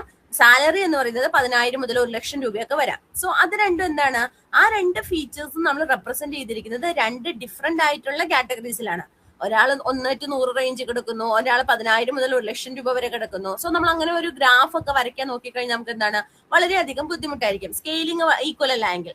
അപ്പൊ നമ്മൾ എന്ത് ചെയ്യും, ഈ ഫീച്ചേഴ്സിനെ രണ്ട് മെത്തേഡ്സ് ഉപയോഗിച്ച് അതിനെ സ്കെയിൽ ചെയ്യും. സ്കെയിൽ ചെയ്യാന്ന് വെച്ചാൽ ഒന്നുമില്ല, ഒരേ ഒരു റേഞ്ചിലേക്ക്, ലൈക്ക് ഈ ഒരു ഏജ് കാറ്റഗറി ആണെങ്കിലും അല്ലെങ്കിൽ ഈ ഒരു സാലറി കാറ്റഗറി ആണെങ്കിലും ഇതൊക്കെ എന്താണ്, ഫീച്ചേഴ്സ് ആണ്, അതായത് ഇൻപുട്സ് ആണ് അല്ലെങ്കിൽ ആട്രിബ്യൂട്ട്സ് ആണ്. സോ ഈ കാറ്റഗറിയിലുള്ള സാധനങ്ങളെല്ലാം നമ്മൾ എന്ത് ചെയ്യുന്നു, ഒരു പർട്ടിക്കുലർ റേഞ്ചിലേക്ക് സ്കെയിൽ ചെയ്യാൻ വേണ്ടി ഉപയോഗിക്കുന്ന രണ്ട് മെത്തേഡ്സ് ആണ് പറയുന്നത്. മിൻ മാക്സ് നോർമലൈസേഷനും ഇസഡ് സ്കോർ സ്റ്റാൻഡർഡൈസേഷനും. മിൻ മാക്സ് നോർമലൈസേഷനും ഇസഡ് സ്കോർ സ്റ്റാൻഡർഡൈസേഷനും. ഫീച്ചർ സ്കെയിലിംഗ് എന്താന്ന് ഓർത്തിരിക്കുക. ഫീച്ചർ സ്കെയിലിംഗ് എന്ന് പറഞ്ഞു കഴിഞ്ഞാൽ ഒന്നുമില്ല, നമ്മൾ പല ഡിഫറെന്റ് ടൈപ്പിലുള്ള ആട്രിബ്യൂട്ട്സ് അല്ലെങ്കിൽ ഡിഫറെന്റ് ഫീച്ചേഴ്സ് ആയിരിക്കും ഒരു മോഡലിന് വേണ്ടി കൊടുക്കുന്നത്, ഇൻപുട്ട് ആയിട്ട് എടുക്കുന്നത്. ഒരാളുടെ പ്രഡിക്ഷൻ, അതായത് ഒരാളുടെ മാർക്ക് അല്ലെങ്കിൽ സ്കോർ പ്രഡിക്റ്റ് ചെയ്യുന്ന സമയത്താണെങ്കിൽ പോലും നമ്മൾ എന്ത് ചെയ്യുന്നു, പല ഡിഫറെന്റ് ഇൻപുട്സ് എടുക്കുന്നു. ഫോർ എക്സാമ്പിൾ, ആ കുട്ടി എത്രത്തോളം ടൈം സ്പെൻഡ് ചെയ്തു പഠിക്കാൻ വേണ്ടിയിട്ട്, ആ കുട്ടിക്ക് എത്രത്തോളം ക്ലാസ് അറ്റൻഡ് ചെയ്തു, അതൊക്കെ എന്താണ്, ഡിഫറെന്റ് ടൈപ്പിലുള്ള ഫീച്ചേഴ്സ് ആണ്. അതിനെ എല്ലാത്തിനെയും കൂടി നമുക്ക് ഒരുപോലെ റെപ്രസെന്റ് ചെയ്താൽ മാത്രമേ ഒരു ഗ്രാഫിന്റെ കീഴിൽ കൊണ്ടുവരാൻ പറ്റുള്ളൂ. ഒരു സ്കെയിലിംഗ്, നമ്മളിപ്പോ മാപ്പൊക്കെ അടയാളപ്പെടുത്തുന്ന സമയത്ത് നമ്മൾ എന്ത് ചെയ്യുന്നു, മാപ്പിൽ ആ ലോജിറ്റ്യൂഡോ ആറ്റിറ്റ്യൂഡോ ഒക്കെ മാച്ച് ആവാൻ വേണ്ടി നമ്മൾ അതിനൊരു സ്കെയിലിലേക്ക് മാറ്റുമല്ലോ ചെയ്യുന്നത്. ആ സ്കെയിലിന്റെ മാപ്പ് എന്നുള്ള കൺസെപ്റ്റ് തന്നെയാണ് ഇവിടെ വരുന്നത്. ഇപ്പോൾ ഒരാളുടെ ഏജ് അല്ലെങ്കിൽ ഒരാളുടെ സാലറി ഒക്കെ രണ്ട് ഫീച്ചേഴ്സ് ആണ്. ആ ഫീച്ചേഴ്സ് രണ്ടും കിടക്കുന്നത് രണ്ട് റേഞ്ചിലാണ്. അപ്പൊ നമുക്ക് അതിനെ ഒരുമിച്ച് കൊണ്ടുവരാം അല്ലെങ്കിൽ അതിനെ ഒരുമിച്ച് അനാലിസിസ് ചെയ്യുന്നത് ഡിഫിക്കൽട്ട് ആണ്. സോ അങ്ങനെയുള്ള കേസസിലാണ് നമ്മൾ ഈ സ്കെയിലിംഗ് എന്ന് പറയുന്ന കൺസെപ്റ്റ് ഉപയോഗിക്കുന്നത്. അങ്ങനെ ഉപയോഗിക്കാൻ ഉപയോഗിക്കുന്ന രണ്ട് മെത്തേഡ്സ് ആണ് മിൻ മാക്സ് നോർമലൈസേഷനും ഇസഡ് സ്കോർ സ്റ്റാൻഡർഡൈസേഷനും. മിൻ മാക്സ് നോർമലൈസേഷൻ എന്ന് പറഞ്ഞാൽ 0യും 1നും ഉള്ളിലേക്ക് നമ്മൾ അതിനെ റേഞ്ച് താഴ്ത്തും. ഇസഡ് സ്കോർ സ്റ്റാൻഡർഡൈസേഷനകത്ത് 0, 1ന്റെ ഉള്ളിൽ നിൽക്കില്ല, നമ്മളവിടെ മൈനസ് കൺസെപ്റ്റും മൈനസ് വാല്യൂസും വരാറുണ്ട്. അതുകൊണ്ടാണ് 0, 1 റേഞ്ചിൽ നിൽക്കാത്ത വരുന്നത്. അവിടെ എക്സ് ബാർ അല്ലെങ്കിൽ എക്സ് പ്രൈം നമ്മൾ വിളിക്കുന്നത്, എക്സ് മോളിൽ അപ്പോസ്ട്രോഫി ഇടുന്നതിന് എക്സ് പ്രൈം എന്ന് പറയുന്നത് x minus x minimum by x max minus x minimum ആയിരിക്കും. എക്സ് എന്ന് പറഞ്ഞാൽ നോർമൽ വാല്യൂ. ആ നോർമൽ വാല്യൂവിൽ തന്നെ ഇപ്പൊ ഒരാളുടെ ഏജ് എടുക്കുവാണ്, 10 മുതൽ ഒരു 44 വരെ ഏജ് ഉള്ള ആളുകളുണ്ട്. അതിലെ 10 എന്ന് പറയുന്നത് അവിടുത്തെ മിനിമം വാല്യൂ ആയിരിക്കും. നോർമൽ വാല്യൂ ആയിട്ട് നമ്മൾ എടുക്കുന്നത് ഇപ്പോൾ ഫോർ എക്സാമ്പിൾ ഒരു 6നെയാണ് കൺസിഡർ ചെയ്യുന്നതെങ്കിൽ, ഒരു 6 ഒരാളുടെ എടുക്കുന്നതെങ്കിൽ അതിനാണ് അവിടുത്തെ നോർമൽ വാല്യൂ ആയിട്ട് വരുന്നത്. അവിടുത്തെ മിനിമം വാല്യൂ എത്രയാണ് ഡേറ്റാ സെറ്റിലെ, അതിലെ മാക്സിമം വാല്യൂ എത്രയാണ്, അങ്ങനെ കാൽക്കുലേറ്റ് ചെയ്യുന്നതാണ് ഈ മിൻ മാക്സ് നോർമലൈസേഷൻ എന്ന് പറയുന്നത്. എന്നാൽ ഇസഡ് സ്കോർ സ്റ്റാൻഡർഡൈസേഷൻ നമ്മുടെ മീനും കണ്ടുപിടിക്കും, സ്റ്റാൻഡേർഡ് ഡീവിയേഷനും കണ്ടുപിടിക്കും. ആഫ്റ്റർ ദാറ്റ് നമ്മൾ ആ ഒരു പർട്ടിക്കുലർ വാല്യൂസിനെല്ലാം ചുരുക്കുന്നു. ആ ഒരു കൺസിഡറേഷൻ ആണ്, അല്ലെങ്കിൽ ആ ഒരു സ്കെയിലിംഗ് മെത്തേഡ്സ് ഉപയോഗിക്കുന്ന രീതിയാണ്. രണ്ട് രീതിസ് ഉണ്ട്. സ്കെയിലിംഗ് എന്ന് പറഞ്ഞാൽ ഒന്നുമില്ല, ഫീച്ചേഴ്സ് രണ്ട് റീജിയൻസ്, രണ്ട് മെഷർമെന്റിലാണ് നിൽക്കുന്നതെങ്കിൽ അതിനെല്ലാത്തിനെയും കൂടെ ഒരു സിംഗിൾ മെഷർമെന്റ് അല്ലെങ്കിൽ ഒരു ക്ലോസ്നെസ്, ആ ഒരു പർട്ടിക്കുലർ ഫീച്ചേഴ്സ് തമ്മിലൊരു ക്ലോസ്നെസ് വരുത്താൻ വേണ്ടിയിട്ടാണ് ഈ സ്കെയിലിംഗ് എന്ന് പറയുന്ന കൺസെപ്റ്റ് ഉപയോഗിക്കുന്നത്. ഓക്കെ ആണോ? ഇന്നത്തേക്ക് ഞാൻ വൈൻഡപ്പ് ചെയ്യട്ടെ. നമുക്ക് മൺഡേ ആണ് ക്ലാസ് വരുന്നത്, മൺഡേ സെക്കൻഡ് സെക്ഷൻ ആണ്. ഓക്കെ,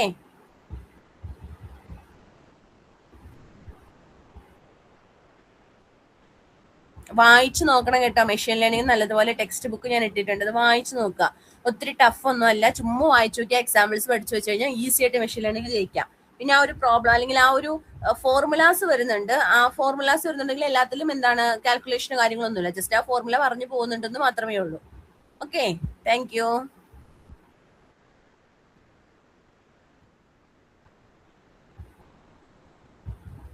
ലീവ് ചെയ്യുവാണ്. നിങ്ങൾക്ക് സെക്കൻഡ് ക്ലാസ് ഉണ്ടല്ലോ. അപ്പൊ താങ്ക് യു ഫോർ ജോയിനിങ്.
ഇല്ലേ?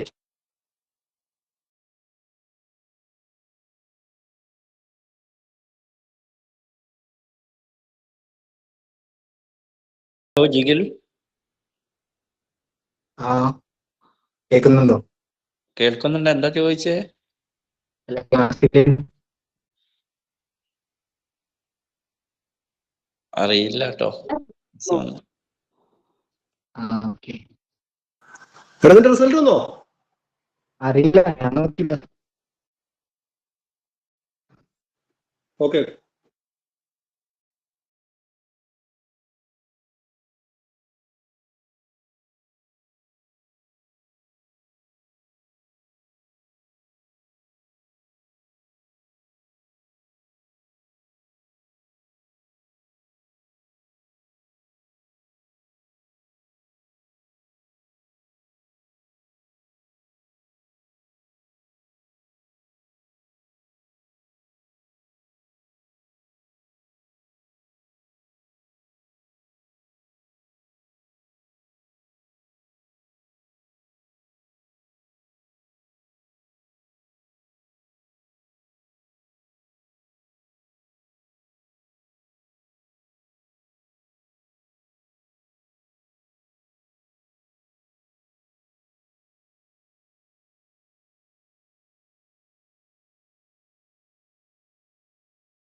Good evening all. തുടങ്ങാം.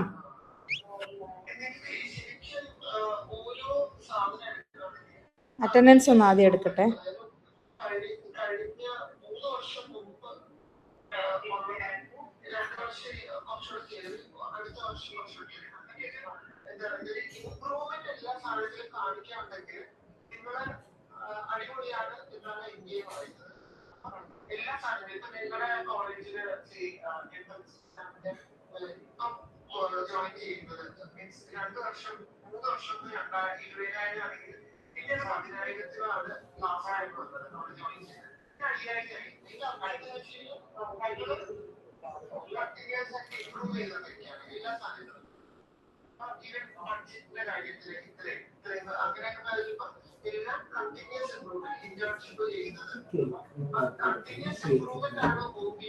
ഒന്നിനോട് ചോദിക്കട്ടെ, അവള് സൂക്ഷിച്ച് കൊതിച്ച് കഴിക്കുന്ന സാധനം ഇത്. ബാക്കി എല്ലാ സാധനങ്ങളും വേണ്ടെങ്കിലും അത് വേണം അതിനത്. ആ കൊള്ളാം, ബെസ്റ്റ്.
ആദർശ് ഉണ്ടോ?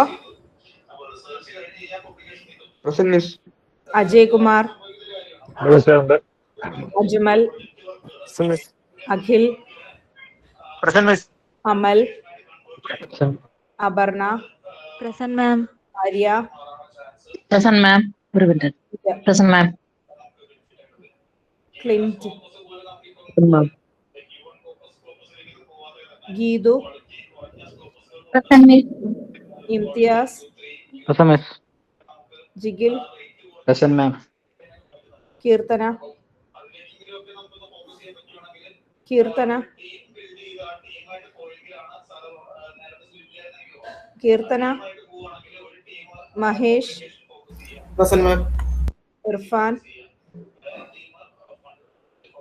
Irfan,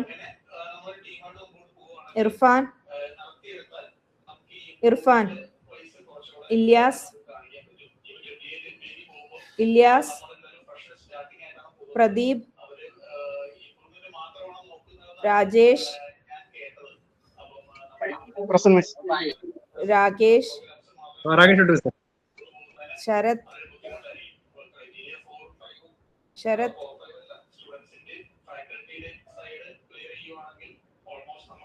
Sarath, Sinila, Present, miss.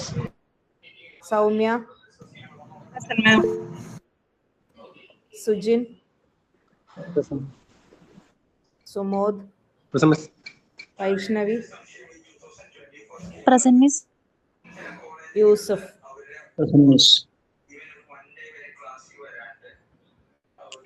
Miss Keerthana ഉണ്ട്. ആള് അവിടെ മൈക്ക് ഓൺ ആക്കിയിട്ട് എന്തോ ഇഷ്യൂ ആണെന്നാ പറഞ്ഞേ. ആ ശരി ശരി.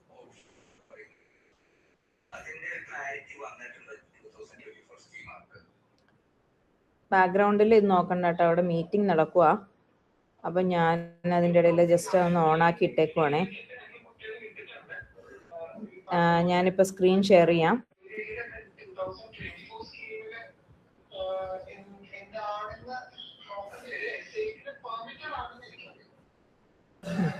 സ്ക്രീൻ കാണാമല്ലോ അല്ലേ? നമ്മൾ ഇന്നലെ സ്പേസ് കോംപ്ലക്സിറ്റി ആയിരുന്നല്ലോ. ഇതിപ്പോ നമ്മുടെ നോട്ടാണ്, ഞാൻ നിങ്ങൾക്ക് ഷെയർ ചെയ്തിട്ടുണ്ട്. Computational procedures, recursive algorithm, performance, നമ്മൾ സ്പേസ് കോംപ്ലക്സിറ്റി നമ്മൾ പറഞ്ഞു.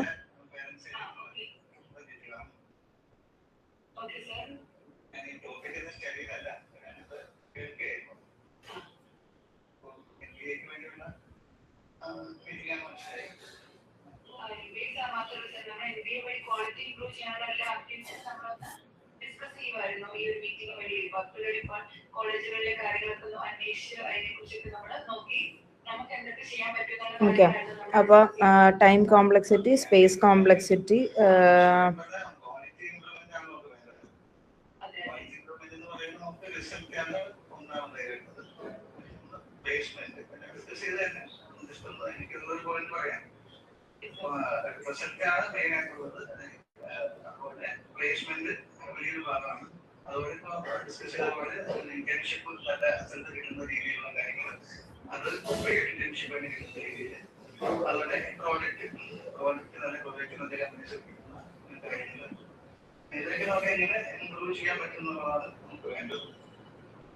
നമ്മൾ ഇന്നലെ സ്പേസ് കോംപ്ലക്സിറ്റിയുടെ കാര്യമല്ലേ നമ്മൾ ഇന്നലെ പറഞ്ഞേ. ഞാൻ ജസ്റ്റ് ടൈം കോംപ്ലക്സിറ്റി വെച്ച് തുടങ്ങാം. അപ്പൊ ഇവിടെ നോക്കിക്കഴിഞ്ഞാൽ ഒരു മെട്രിക്സ് കേൾക്കാൻ പറ്റുന്നുണ്ടോ? കേൾക്കാം മിസ്. ഓക്കെ, അപ്പൊ മെട്രിക്സ് അഡീഷൻ അൽഗോരിതം ആണ് ഇപ്പൊ നമ്മൾ കാണുന്നത്. അതിനകത്ത് മെട്രിക്സ്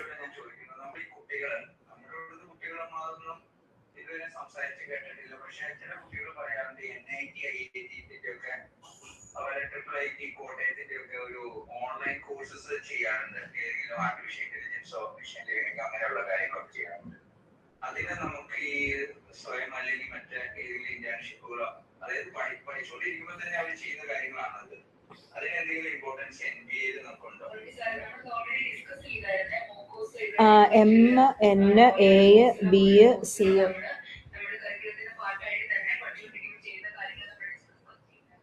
MNA-BC. അപ്പോൾ അതാണ് നമ്മളിപ്പോൾ ഞാനിപ്പോൾ ഈ ആഡ് ചെയ്തിരിക്കുന്ന മെട്രിക്സ് അഡീഷൻ അൽഗോരിതത്തിനകത്ത് നമ്മൾ യൂസ് ചെയ്യുന്ന വേരിയബിൾസിനെയാണ് നമ്മൾ ആദ്യം സ്പേസ് കോംപ്ലക്സിറ്റിക്കകത്ത് പറയുന്നത്. അപ്പൊ ഇവിടെ സ്പേസ് കോംപ്ലക്സിറ്റി നോക്കുവാണെങ്കിൽ നമുക്കറിയാം എന്താണ് സ്പേസ് കോംപ്ലക്സിറ്റി നോക്കുമ്പോൾ നമുക്കറിയാം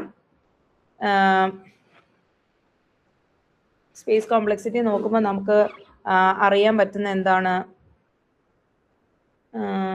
എവിടെ സ്പേസ് കോംപ്ലക്സിറ്റി നോക്കുമ്പം നിങ്ങൾ ഈ പ്രോഗ്രാം എടുത്തു കഴിഞ്ഞാൽ നമുക്കറിയാം എന്താ അയ്യോ പോയോ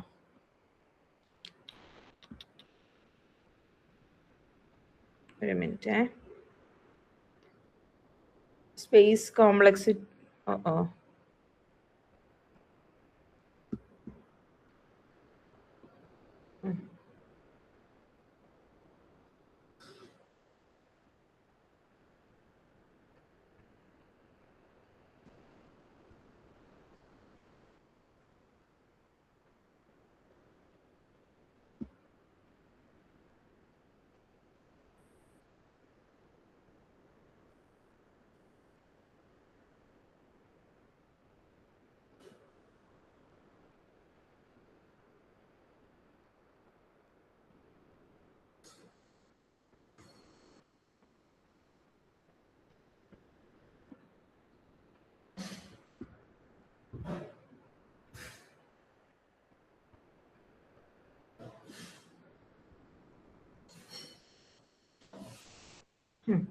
അപ്പൊ ഇവിടെ നിങ്ങൾക്ക് നോക്കിക്കഴിഞ്ഞാൽ അറിയാം ഇപ്പൊ നമ്മളൊരു ടൈം മെട്രിക്സ് അഡീഷൻ അൽഗോരിതം എടുത്തു കഴിഞ്ഞാൽ ഈ മെട്രിക്സ് അഡീഷൻ അൽഗോരിതത്തിനകത്ത് ഈ പ്രോഗ്രാമിനകത്ത് നിങ്ങൾ നോക്കാം ഐ എന്ന് പറയുന്ന വേരിയബിള് ജെ എന്ന് പറയുന്ന ഒരു വേരിയബിള് എം എന്ന് പറയുന്ന ഒരു വേരിയബിള് ഇത് മൂന്നുമാണ് ഇവിടെ വേരിയബിൾ ആയിട്ട് നിങ്ങൾ കൺസിഡർ ചെയ്യേണ്ടത്. സ്പേസ് കോംപ്ലക്സിറ്റി ആണ് പറയുന്നത്. അത് കഴിഞ്ഞ് നമുക്ക് 3 മെട്രിക്സ് ആണ് ഇവിടെ ഉള്ളത്, എ, ബി, സി. ഓക്കെ, ഇത് ഇത്രയും നിങ്ങൾ അതിനകത്ത് നിന്ന് കണ്ടുപിടിച്ചെടുക്കാൻ നിങ്ങൾക്ക് അറിഞ്ഞിരിക്കണം. ഒരു അഡീഷൻ ഒരു അൽഗോരിതം തന്നു കഴിഞ്ഞാൽ ആ അൽഗോരിതത്തിനകത്ത് നിന്നും വേരിയബിൾസിനെ നിങ്ങൾ കണ്ടുപിടിച്ച്, അതായത് സെപ്പറേറ്റ് ചെയ്തെടുക്കാൻ നമുക്ക് അറിഞ്ഞിരിക്കണം. അപ്പോൾ വേരിയബിൾസ് എന്ന് പറയുമ്പോൾ നിങ്ങൾക്കറിയാം ഐ ആണ് വേരിയബിള്, ജെ ആണ് വേരിയബിള്, എം ആണ് ഒരു വേരിയബിള്, എൻ ആണ് ഒരു വേരിയബിള്. സിയും എയും ബിയും മെട്രിക്സുകളാണ്, അത് വേരിയബിൾ അല്ല, മെട്രിക്സ് ആണ്. ഇത്രയും മനസ്സിലാക്കുന്നതിന് പാടുണ്ടോ?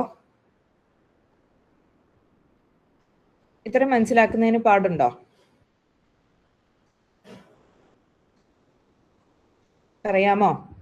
അതായത് നമ്മൾ ഒരു അൽഗോരിതം തന്നു കഴിഞ്ഞാൽ ആ അൽഗോരിതത്തിനകത്ത് നിന്ന് നമ്മളൊരു സ്പേസ് കോംപ്ലക്സിറ്റി കാൽക്കുലേറ്റ് ചെയ്യാൻ വേണ്ടി നമ്മൾ പോവാണ്. അപ്പോൾ ഈ സ്പേസ് കോംപ്ലക്സിറ്റി കണ്ടുപിടിക്കുമ്പോൾ നമ്മുടെ ശ്രദ്ധയിൽ വേണ്ടത് നമ്മൾ ഇവിടെ യൂസ് ചെയ്യുന്ന വേരിയബിൾസ് ഏതൊക്കെയാണെന്നാണ്. നിങ്ങളിവിടെ ഉണ്ടോ സുജിൻ? ഓക്കെ, അപ്പം നമ്മൾ ഇവിടെ യൂസ് ചെയ്യുന്ന, നമ്മൾ ആദ്യം കണ്ടുപിടിക്കേണ്ടത് നമ്മൾ എടുക്കുന്ന വേരിയബിൾസ് ഏതൊക്കെയാണെന്നാണ്. ഇവിടുത്തെ വേരിയബിൾസ് എന്ന് പറയുന്നത് ഐ, ജെ, എം, എൻ. അതിൽ എന്തെങ്കിലും സംശയം ഉണ്ടോ എന്നാണ് എൻ്റെ ചോദ്യം. മറ്റേത് മെട്രിക്സ് ആണ്, വേരിയബിൾ അല്ല, മെട്രിക്സ് ആണ്. അതിൽ എന്തെങ്കിലും സംശയം ഉണ്ടോ? സ്പേസ് കോംപ്ലക്സിറ്റി കണ്ടുപിടിക്കാൻ നേരം നമ്മൾ ഇതിനെയൊക്കെ നമ്മൾ ആദ്യം കണ്ടുപിടിച്ചെടുക്കണം, നമ്മൾ വേർതിരിച്ചെടുക്കണം. എന്ന് പറഞ്ഞാൽ നമ്മൾ എ, ബി, സി എന്ന് പറയുന്നത് ഒരു മെട്രിക്സ് ആണെന്നും, ഐ എന്ന് പറയുന്നത് ഒരു വേരിയബിൾ ആണെന്നും, ജെ എന്ന് പറയുന്നത് ഒരു വേരിയബിൾ ആണെന്നും, എം എന്ന് പറയുന്ന ഒരു വേരിയബിൾ ആണെന്നും, എൻ എന്ന് പറയുന്നത് ഒരു വേരിയബിൾ ആണെന്നും നമ്മൾ മനസ്സിലാക്കണം. എന്നിട്ട് നമ്മൾ നോക്കണം, ഐ എന്ന് പറയുന്ന വേരിയബിളിനെ നമ്മൾ സ്റ്റോർ ചെയ്യാൻ നമ്മളൊരു സ്പേസ് എടുക്കും. ആ സ്പേസ് ആണ് ഇവിടെ കാണിക്കുന്ന ഈ വാല്യൂ. ജെ അതുപോലെ ഒരു വേരിയബിൾ ആണ്, അതിന് സ്റ്റോർ ചെയ്യാൻ എടുക്കുന്ന സ്പേസ് ആണ് ഈ 1. അതുപോലെ എം എന്ന് പറയുന്നത് ഒരു വേരിയബിൾ ആണ്, അത് സ്റ്റോർ ചെയ്യാൻ ഒരു സ്പേസ് എടുക്കും. ഒരു സ്പേസ് എന്ന് പറഞ്ഞാൽ ഒരു യൂണിറ്റ് അതിന് വേണ്ടി കൊടുക്കണം എന്നാണ് നമ്മൾ ഉദ്ദേശിക്കുന്നത്. അല്ലാതെ ഇപ്പൊ ചിലപ്പോൾ എം ഫ്ലോട്ട് ആണെങ്കിൽ 4 ബൈറ്റും ഐ ഇൻഡിജർ ആണെങ്കിൽ 2 ബൈറ്റും എന്നുടഞ്ഞ ഒരു കൺസെപ്റ്റ് അല്ല നമ്മൾ മനസ്സിൽ കൊണ്ടുവരേണ്ടത്. അത് സ്റ്റോർ ചെയ്യാൻ ഒരു സ്പേസ് നമ്മൾ കൊടുക്കണം എന്ന് പറയുന്ന ആ ഒരു കോൺസെപ്റ്റാണ് നിങ്ങൾ കാര്യത്തിൽ സ്പേസ് കോംപ്ലക്സിറ്റി കൊണ്ട് നിങ്ങൾ മനസ്സിലാക്കേണ്ടത്. അതിനെ സ്റ്റോർ ചെയ്യാൻ നമ്മളൊരു സ്ഥലം കൊടുക്കണം. എന്നിനെ സ്റ്റോർ ചെയ്യാൻ നമ്മൾ ഒരു സ്ഥലം കൊടുക്കണം. ഐനെ സ്റ്റോർ ചെയ്യാൻ നമ്മൾ ഒരു സ്ഥലം കൊടുക്കണം. ജെയിനെ സ്റ്റോർ ചെയ്യാൻ നമ്മൾ ഒരു സ്ഥലം കൊടുക്കണം. പക്ഷേ മെട്രിക്സിനെ സ്റ്റോർ ചെയ്യാൻ നമ്മൾ mn സ്ഥലമാണ് കൊടുക്കേണ്ടത്. എന്തുകൊണ്ടാണ് mn സ്ഥലം എന്ന് പറയുന്നതെന്ന് അറിയാമോ? മെട്രിക്സ് എന്ന് പറയുന്നത് ഒരു ടേബിൾ ആണ്. ടേബിളിനെ സ്റ്റോർ ചെയ്യാൻ എന്ന് പറഞ്ഞാൽ നമ്മൾ ടേബിളിന് എന്തൊക്കെയുണ്ട്? നമുക്ക് റോസും കോളംസും ഉണ്ട്. അപ്പൊ നമ്മൾ 3/4 മെട്രിക്സ് എന്ന് പറഞ്ഞാൽ അതിനകത്ത് 12 എലമെന്റ്സ് ഉണ്ടാവും. അപ്പൊ ശരിക്കും നമ്മൾ 12 സ്പേസ് അതിന് നമ്മൾ അസൈൻ ചെയ്ത് കൊടുക്കണം. ആ 12 നമുക്ക് എവിടെ നിന്ന് കിട്ടി? എത്ര റോസ് ഉണ്ട്, എത്ര കോളംസ് ഉണ്ട്, അതിനെ നമ്മൾ മൾട്ടിപ്ലൈ ചെയ്യുമ്പോൾ നമുക്ക് ആ ഒരു മെട്രിക്സിന് ഇരിക്കാനുള്ള സ്ഥലമായി. അപ്പൊ നമ്മൾ mn എന്ന് പറഞ്ഞാൽ ഇപ്പൊ 4ഉം 3ഉം മെട്രിക്സ് റോയും സൈസും ആണെങ്കിൽ m × n എന്ന് പറയുന്നത് 4 × 3 12 ആയിക്കോളും. അങ്ങനെ b എന്ന് പറയുന്ന മെട്രിക്സിനും number of rows into number of columns ആണ് അതിന്റെ സൈസ്, അത് സ്റ്റോർ ചെയ്യാൻ വേണ്ടുന്ന സൈസ്. സി എന്ന് പറയുന്നത് number of rows into number of columns എന്നാണ്. അവിടെ ഒരു പ്രത്യേകത ഉണ്ടെന്ന് പറയുന്നത്, അവിടെ നമ്മളൊരു ഫിക്സഡ് ആയിട്ട് ഒരു വാല്യൂ നമ്മൾ കൊടുക്കില്ല. കാരണം എന്താണെന്ന് പറഞ്ഞാൽ ഫിക്സഡ് ആയിട്ട് ഒരു വാല്യൂ കൊടുത്തു കഴിഞ്ഞാൽ എപ്പോഴും അത്രയും സൈസിലുള്ള മെട്രിക്സ് മാത്രമാണ് നമുക്ക് സ്റ്റോർ ചെയ്യാൻ പറ്റുള്ളൂ. പക്ഷെ മെട്രിക്സിന്റെ കേസിൽ എന്ന് പറഞ്ഞാൽ നമ്മൾ ഓരോ തവണയും നമ്മൾ മെട്രിക്സിനെ റീഡ് ചെയ്യുമ്പോൾ നമ്മൾ എടുക്കുന്ന വാല്യൂ എന്ന് പറയുന്നത് വേരി ചെയ്തുകൊണ്ടിരിക്കും. മെട്രിക്സിന്റെ സൈസ് പോലെ വേരി ചെയ്തുകൊണ്ടിരിക്കും. അപ്പൊ മെട്രിക്സിന്റെ സൈസ് ഒരു തവണ 3/4 ആണെങ്കിൽ 3/4 ആണെങ്കിൽ അടുത്ത തവണ ചിലപ്പോൾ മെട്രിക്സിന്റെ സൈസ് 4/5 ആയിരിക്കും, ചിലപ്പോൾ അടുത്ത തവണ 8/3 ആയിരിക്കും, അല്ലെങ്കിൽ അടുത്ത തവണ 3/9 ആയിരിക്കും. അങ്ങനെ മെട്രിക്സിന്റെ സൈസ് വേരി ചെയ്യുന്നതിനനുസരിച്ച് മെട്രിക്സിന്റെ സ്റ്റോറേജ് സ്പേസ് മാറിക്കൊണ്ടിരിക്കും. അതുകൊണ്ട് തന്നെ അതിന് സ്റ്റോർ ചെയ്യാൻ കൊടുക്കുന്ന സ്പേസ് എന്ന് പറയുന്നത് mn ആണ്. ഓക്കെ, അപ്പൊ നമ്മൾ സ്പേസ് കോംപ്ലക്സിറ്റി നോക്കുമ്പോൾ ഇനി നമ്മൾ ആഡ് ചെയ്യാം. i സ്റ്റോർ ചെയ്യാൻ ഒരു സ്പേസ്, j സ്റ്റോർ ചെയ്യാൻ ഒരു സ്പേസ്, m സ്റ്റോർ ചെയ്യാൻ ഒരു സ്പേസ്, n സ്റ്റോർ ചെയ്യാൻ ഒരു സ്പേസ്. ഈ mn മൂന്നും കൂടെ നമുക്ക് ആഡ് ചെയ്യണം. അപ്പൊ നമുക്ക് 3mn എന്ന് വരും. ഇതാണ് അതിന്റെ സ്പേസ് കോംപ്ലക്സിറ്റി. ഇത് നമ്മൾ എവിടെ പഠിച്ചിട്ടുണ്ട്? ഡേറ്റ സ്ട്രക്ചർ പഠിച്ചപ്പോൾ നമ്മൾ പഠിച്ചിട്ടുണ്ട്. ഓക്കെ, ഇനി മെട്രിക്സ് അഡീഷൻ ആയിരുന്നേ. ഇനി അടുത്തെന്ന് പറയുന്നത് ഇപ്പൊ നമുക്ക് ഇവിടെ ഓർഡർ ഓഫ് പറഞ്ഞു എഴുതൂല്ലേ? ഓ എഴുതിയിട്ട് ബ്രാക്കറ്റിൽ എഴുതൂല്ലേ? വേണം, എഴുതണം. അപ്പൊ അത് mn അല്ലേ വരിക? അങ്ങനെയാണ് വരിക, mn എന്നാണ് വരിക. ഇപ്പൊ അത് എന്തുകൊണ്ട് mn എന്ന് പറഞ്ഞാൽ വെച്ചാൽ m റോസ് n കോളംസ്. ഇപ്പൊ രണ്ടും n റോസ് n കോളംസ് ആയിരുന്നെങ്കിൽ എന്തായിരുന്നേനെ? n square എന്നായേനെ. അവിടെ നമ്മൾ ഈ എമ്മും എന്നും വരുന്ന വാല്യൂവിനെ നമ്മൾ അത് മാത്രമേ നമ്മൾ എടുക്കുകയുള്ളൂ. എന്നിട്ട് 3 എന്ന് പറയുന്ന വാല്യൂവിനെ നമ്മൾ കളയും. 4 എന്ന് പറയുന്ന ആ കോൺസ്റ്റന്റിനെ നമുക്ക് ആവശ്യമില്ല, കാര്യം അത്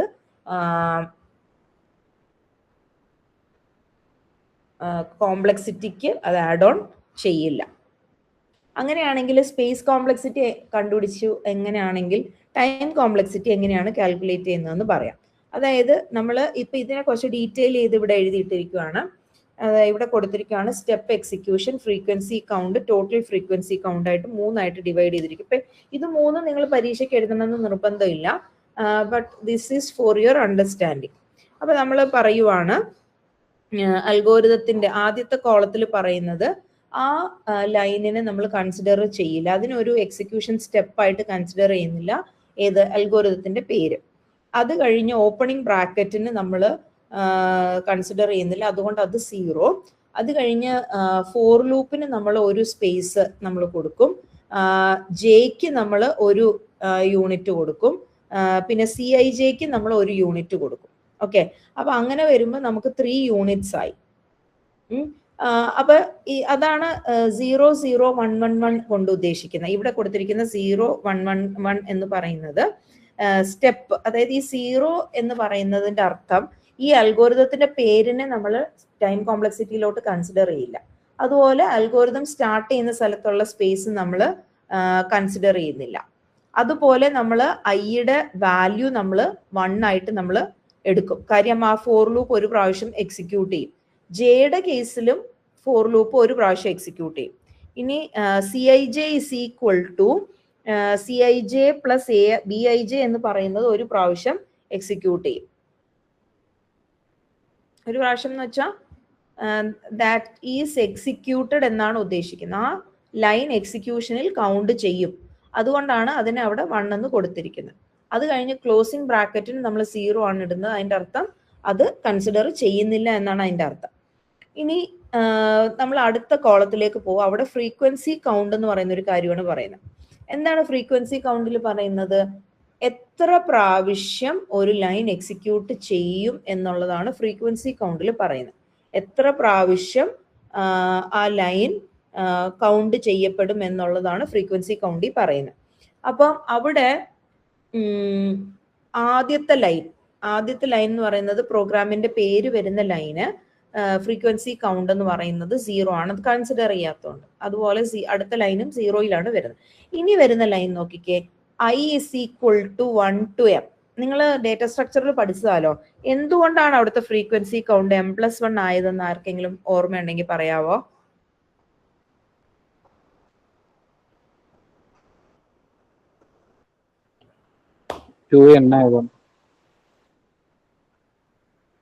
ഒന്നുകൂടെ പറ. 2m ആയതുകൊണ്ട്. അതോ ആ ഒരു ലൂപ്പ് വീണ്ടും m വരെ ചെക്ക് ചെയ്യും. അതായത് m+1 ആദ്യം ചെക്ക് ചെയ്ത് ലൂപ്പ് എക്സിക്യൂട്ട് ചെയ്യും. അടുത്ത കേസ് m+1 ഇൻക്രിമെന്റ് ചെയ്തിട്ട് പിന്നെ പോയി ചെക്ക് ചെയ്യും അവിടെ. അത് ലൂപ്പിലേക്ക് എൻ്റർ ആവില്ല എന്നുള്ളൂ. അത് ലൂപ്പിലേക്ക് എൻ്റർ ആവൂല. ബാക്കി എല്ലാവർക്കും അത് മനസ്സിലായോ? ബാക്കി എല്ലാവർക്കും അത് മനസ്സിലായോ? ഓക്കെ അല്ലേ? അതായത് ആ കണ്ടീഷൻ ട്രൂ ആണോ പോസിറ്റീവ് ആണോ അല്ല ട്രൂ ആണോ നെഗറ്റീവ് ആണോ എന്നറിയാൻ വേണ്ടി അതൊന്ന് ചെക്ക് ചെയ്യുന്നതാണ് ആ m+1 ടൈമിൽ ചെയ്യുന്ന. അപ്പൊ ശരിക്കും പറഞ്ഞാൽ എന്ത് പറ്റി? ഐയുടെ വാല്യൂ ഔട്ടർ ലിമിറ്റിനെ കാട്ടിയും ക്രോസ് ചെയ്ത് അടുത്തേലേക്ക് എത്തി. അപ്പൊ ഇനി അത് എക്സിക്യൂട്ട് ചെയ്യാൻ പറ്റില്ല, വേണ്ട ആവശ്യമില്ല. അപ്പൊ അതുകൊണ്ടാണ് അത് ഫോൾസ് ആയിരിക്കും. അതുകൊണ്ടാണ് അത് m+1 എത്തി നിൽക്കുന്നത്. അത് കഴിഞ്ഞ് അകത്തോട്ട് കയറുമ്പോൾ m ടൈംസ് ആണ് അത് എക്സിക്യൂട്ട് ആയിട്ടുള്ളൂ. m ടൈംസ് ആണ് അത് എക്സിക്യൂട്ട് ആവത്തുള്ളൂ. കാര്യം m ടൈംസ് ആണ് ട്രൂ ആയിട്ട് വരുന്നുള്ളൂ. പക്ഷെ അകത്ത് കയറുമ്പോൾ വീണ്ടും എന്താ പറ്റുന്നത്? അത് വീണ്ടും ഒരു ലൂപ്പാ വരുന്നത്. ആ ലൂപ്പ് എന്ന് പറയുന്നത് എത്ര പ്രാവശ്യം എക്സിക്യൂട്ട് ചെയ്യണം? n+1 ടൈംസ് എക്സിക്യൂട്ട് ചെയ്യണം. അപ്പം i 1 ആയിരിക്കുമ്പോൾ j n+1 ടൈം എക്സിക്യൂട്ട് ചെയ്യണം. i 2 ആയിരിക്കുമ്പോൾ j n+1 ടൈം എക്സിക്യൂട്ട് ചെയ്യണം. ഇത് നമുക്ക് ഓർത്തിരിക്കാൻ എളുപ്പം എന്ന് പറയുന്നത്, നമ്മളിപ്പം നിങ്ങളുടെ ക്ലാസ്സിൽ ഒരു 20 പിള്ളേരുണ്ടെന്ന് വിചാരിക്കുക. നമ്മൾ 21 പിള്ളേരുണ്ട്. ഈ 21 പേരെയും കൊണ്ട് ഞാൻ നിങ്ങളുടെ യൂണിവേഴ്സിറ്റി ആൻസർ ഷീറ്റ് ഇവാലുവേറ്റ് ചെയ്യുവാണ്. അപ്പൊ ഞാൻ ആദ്യം റോൾ നമ്പർ 1 എടുത്തു. ഈ റോൾ നമ്പർ 1 എടുത്തു കഴിഞ്ഞാൽ ഈ ക്വസ്റ്റ്യൻ പേപ്പറിനകത്തുള്ള ഫുൾ ആൻസറും ക്വസ്റ്റ്യൻ പേപ്പറിന് ആൻസർ ഷീറ്റിൽ ഉണ്ടോ എന്ന് ഞാൻ ഇവാലുവേറ്റ് ചെയ്ത് എനിക്ക് മാർക്ക് ഇടണം. എന്നിട്ട് ഞാൻ ഒരു മാർക്ക് ഇട്ടു, അത് മാറ്റി വെച്ചു. എന്നിട്ട് ഞാൻ റോൾ നമ്പർ 2 എടുത്തു. അതിന്റെ അർത്ഥം ഞാൻ ഒന്ന് ഇൻക്രിമെന്റ് ചെയ്തു. എന്നിട്ട് ഞാൻ എന്ത് ചെയ്തു? വീണ്ടും റോൾ നമ്പർ 2 ഇതേ പ്രൊസീജിയർ തന്നെ ഞാൻ ചെയ്യണം. അതായത് എല്ലാ ക്വസ്റ്റ്യൻസും റോൾ നമ്പർ 2 വേറെ ആൻസർ ഷീറ്റ് ആയിരിക്കുമല്ലോ, അതെല്ലാം നിങ്ങൾ ആൻസർ ചെയ്തോ എന്ന് ഞാൻ നോക്കണം. അത് ഇൻക്രിമെന്റ് ചെയ്ത് ലാസ്റ്റ് വരെ എത്തി j+1 എത്തി നോക്കി കഴിഞ്ഞിട്ടാണ്. അതായത് നിങ്ങൾ യൂണിവേഴ്സിറ്റിക്ക് നിങ്ങൾക്ക് 20 ക്വസ്റ്റ്യൻസ് ഉണ്ടെങ്കിൽ 20 നിങ്ങൾ ആൻസർ ചെയ്തിട്ട് പുറത്തു വരണം. അത് കഴിഞ്ഞ് റോൾ നമ്പർ 3 എടുത്തു. റോൾ നമ്പർ 3ക്ക് ഞാൻ ഒരു ക്വസ്റ്റ്യൻ പേപ്പർ ആൻസർ ഷീറ്റ് എടുത്തു കഴിഞ്ഞാൽ അത് മുഴുവനും നിങ്ങൾ ആൻസർ ചെയ്തോ എന്ന് ഞാൻ നോക്കണം. അല്ലേ? അത് ഈ ഇന്നർ ഫോർ ലൂപ്പ് പോലെയാ. അതായത് ഐയുടെ വാല്യൂ 0, ഐയുടെ വാല്യൂ 1 ആയിരിക്കുമ്പം ജെ, അതായത് ക്വസ്റ്റ്യൻ ആൻസർ ഷീറ്റ് എടുത്തു, 10 ക്വസ്റ്റ്യന് ഞാൻ ആൻസർ ചെയ്തു. ഇനി രണ്ടാമത്തെ റോൾ നമ്പർ എടുത്തു, 10 ക്വസ്റ്റ്യന് വീണ്ടും ഞാൻ നോക്കി. മൂന്നാമത്തെ ക്വസ്റ്റ്യൻ എടുത്തു, 10 ക്വസ്റ്റ്യൻ വീണ്ടും നോക്കി. നാലാമത്തെ റോൾ നമ്പർ എടുത്തു, 10 ക്വസ്റ്റ്യൻ വീണ്ടും നോക്കി. അപ്പോൾ ശരിക്കും പറഞ്ഞാൽ എത്ര പ്രാവശ്യം എക്സിക്യൂട്ട് ചെയ്തു? m × n+1 ടൈംസ് അത് എക്സിക്യൂട്ട് ചെയ്തിട്ടുണ്ടാവും. ഫോർ ലൂപ്പിന്റെ ആ സ്റ്റേറ്റ്മെന്റ്, ജെയുടെ ഫോർ ലൂപ്പിന്റെ ആ സ്റ്റേറ്റ്മെന്റ് അകത്ത് കയറുമ്പോൾ എന്തായി? അത് m × n ആയി മാറി. കാര്യം m ട്രൂ ആയിരിക്കുന്നത് വരെയും n ട്രൂ ആയിരിക്കുന്നവരെയും മാത്രമാണ് Cij എക്സിക്യൂട്ട് ആവത്തുള്ളൂ. അപ്പൊ m × n ആയിട്ട് മാറി. എന്തെങ്കിലും സംശയമുണ്ടോ?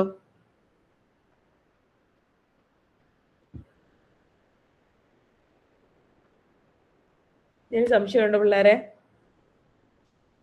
ഇനി ടോട്ടൽ ഫ്രീക്വൻസി കൗണ്ട് എങ്ങനെയാ കണ്ടുപിടിക്കുന്നതെന്ന് പറഞ്ഞാൽ ഇതെല്ലാം കൂടെ ആഡ് ചെയ്യാം. അപ്പൊ എന്തായിരിക്കും ഇവിടുത്തെ time complexity? 2mn plus 2m plus 1 ഇവിടുത്തെ ടൈം കോംപ്ലക്സിറ്റി എന്തായിരിക്കും?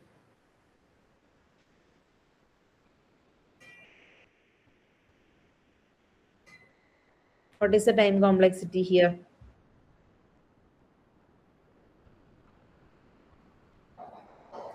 പറ. ടൈം കോംപ്ലക്സിറ്റി എന്തായിരിക്കും? ആയിരിക്കില്ലേ മാക്സിമം? ആ, എന്തായിരിക്കും? Big O of mn. Big O of mn. Okay അല്ലേ? ബിഗ് O ഓഫ് mn ആണ് അവിടുത്തെ ടൈം കോംപ്ലക്സിറ്റി. അതാണ് അവിടുത്തെ ഹയസ്റ്റ് ടേം. അപ്പം നമ്മൾ അതിനെ പറയുന്നത് ബിഗ് O ഓഫ് mn എന്നാണ് അവിടുത്തെ ടൈം കോംപ്ലക്സിറ്റി നമ്മൾ പറയുന്നത്. ഇനി അടുത്ത പ്രോഗ്രാം എന്ന് പറയുന്നത് നമ്മൾ റിക്കേഴ്സീവ് അൽഗോരിതം ആണ് നമ്മളിവിടെ ചെയ്യുന്നത്. ഇവിടെ ഞാൻ ഒരു കാര്യം കൂടെ പറഞ്ഞിട്ടാണ് അത് ചെയ്യുന്നുള്ളൂ. കാര്യം എന്ന് വെച്ചാൽ ഇവിടെ നിങ്ങൾ ക്വസ്റ്റ്യൻസ് നോക്കിക്കഴിഞ്ഞാൽ നമ്മൾ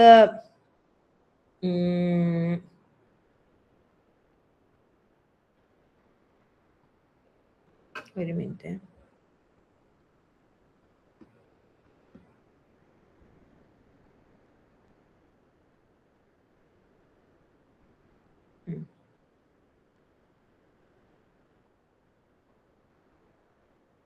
നമ്മളിവിടെ നോക്കിക്കഴിഞ്ഞാൽ ഒരു റിക്കേഴ്സീവ് അൽഗോരിതം ആണ് നമ്മൾ ഇവിടെ ചെയ്യുന്നത്. അപ്പം നമ്മൾ നോക്കുമ്പോൾ നമുക്കറിയാം സ്റ്റെപ്പ് ഓഫ് എക്സിക്യൂഷൻ എന്ന് പറയുന്ന ആദ്യത്തെ ലൈൻ എക്സിക്യൂട്ട് ചെയ്യുന്നില്ല 0. അത് കഴിഞ്ഞ് അടുത്ത ലൈൻ സ്റ്റാർട്ടിങ് ആയതുകൊണ്ട് എക്സിക്യൂട്ട് ചെയ്യുന്നില്ല 0. അത് കഴിഞ്ഞ് n less than or equal to 0 execute ചെയ്യുന്നതാണ്. അതുകൊണ്ടാണ് അത് ഒരു സ്റ്റെപ്പ് എക്സിക്യൂഷൻ 1 കൊടുത്തേക്കുന്നത്. റിട്ടേൺ 0 ഒരു പ്രാവശ്യം എക്സിക്യൂട്ട് ചെയ്യുന്നതുകൊണ്ടാണ് അത് 1 കൊടുത്തേക്കുന്നത്. എൽസ് എന്ന് പറയുന്ന സ്റ്റേറ്റ്മെന്റിന് നമ്മൾ കണ്ടീഷൻ ഒന്നും കൊടുക്കുന്നില്ലാത്തതുകൊണ്ട് ആ എൽസ് എന്ന് എഴുതിയിരിക്കുന്ന ഭാഗം നമ്മൾ സ്റ്റെപ്പ് ഓഫ് എക്സിക്യൂഷനിൽ കൺസിഡർ ചെയ്യില്ല. അത് കഴിഞ്ഞ് താഴെ വരുമ്പോൾ ഒരു 1 + Tn-1 കാണാം. 1 + Tn-1 കാണാം. ആ 1 എന്ന് പറയുന്നത് ആ റിട്ടേൺ an-ന്റെ വാല്യൂവും ആ Tn-1 എവിടുന്നാ കിട്ടിയെന്ന് അറിയാമോ?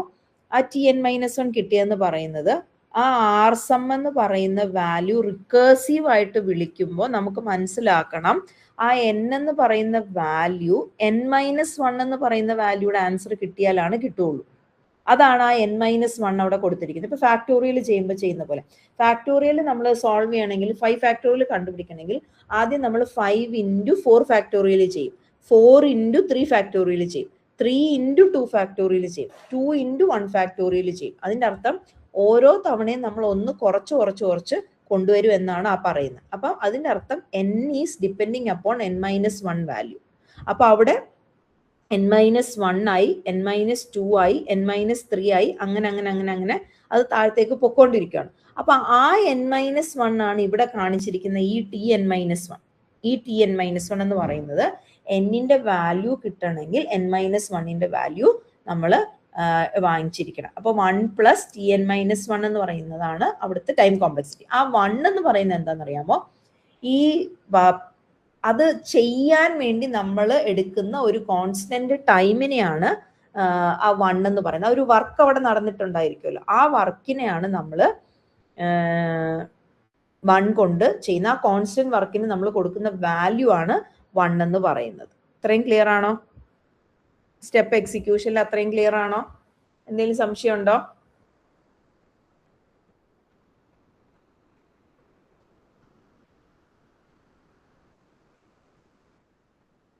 മുന്നോട്ട് പൊക്കോട്ടെ, അടുത്ത കോളം പറയട്ടെ.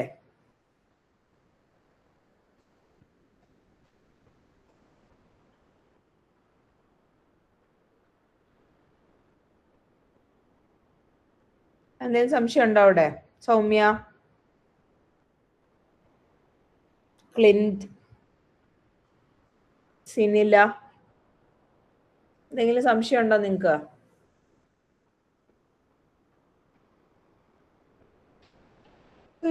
ഓൺലൈനിൽ ഇല്ലേ പിള്ളേരെ?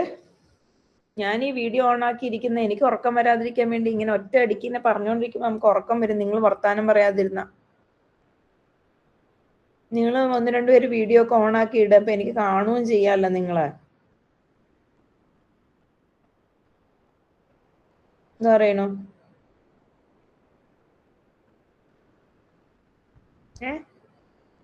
ഇങ്ങനെ ഞാനിങ്ങനെ റേഡിയോയിൽ പറയുന്ന പോലെ പറഞ്ഞോണ്ടിരുന്ന കീർത്തനയൊക്കെ ഒന്ന് വീഡിയോ ഓൺ ആക്കിയിട്ടെ ഒന്ന് കാണട്ടെ മിസ്.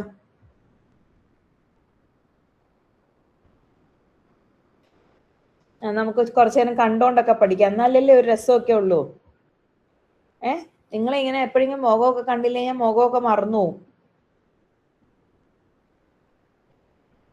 വീട്ടിലിരിക്കുന്നവരൊക്കെ ഒന്ന് ചുമ്മാ ഇരിക്കുന്നവരൊക്കെ ഒന്ന് ഓൺലൈനൊക്കെ ഒന്ന് ഓൺ ആക്കിയൊക്കെ ഇടുക, ഒക്കെ അല്ലേ ഒരു രസം. കീർത്തനെ പിന്നെ ആരൊക്കെയാ ഉള്ളത് ഇതിനകത്ത്? ഗീതു,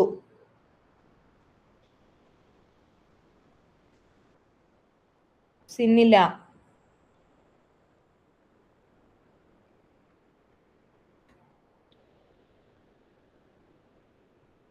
പിള്ളേരെ. ഓക്കെ, അപ്പൊ നമ്മള് ആ 1+Tn-1 എങ്ങനെ കിട്ടിയെന്ന് ഏകദേശം ഒരു ഐഡിയ കിട്ടിയോ? ഞാൻ അടുത്ത ലൈൻ പറയട്ടെ. Sujin,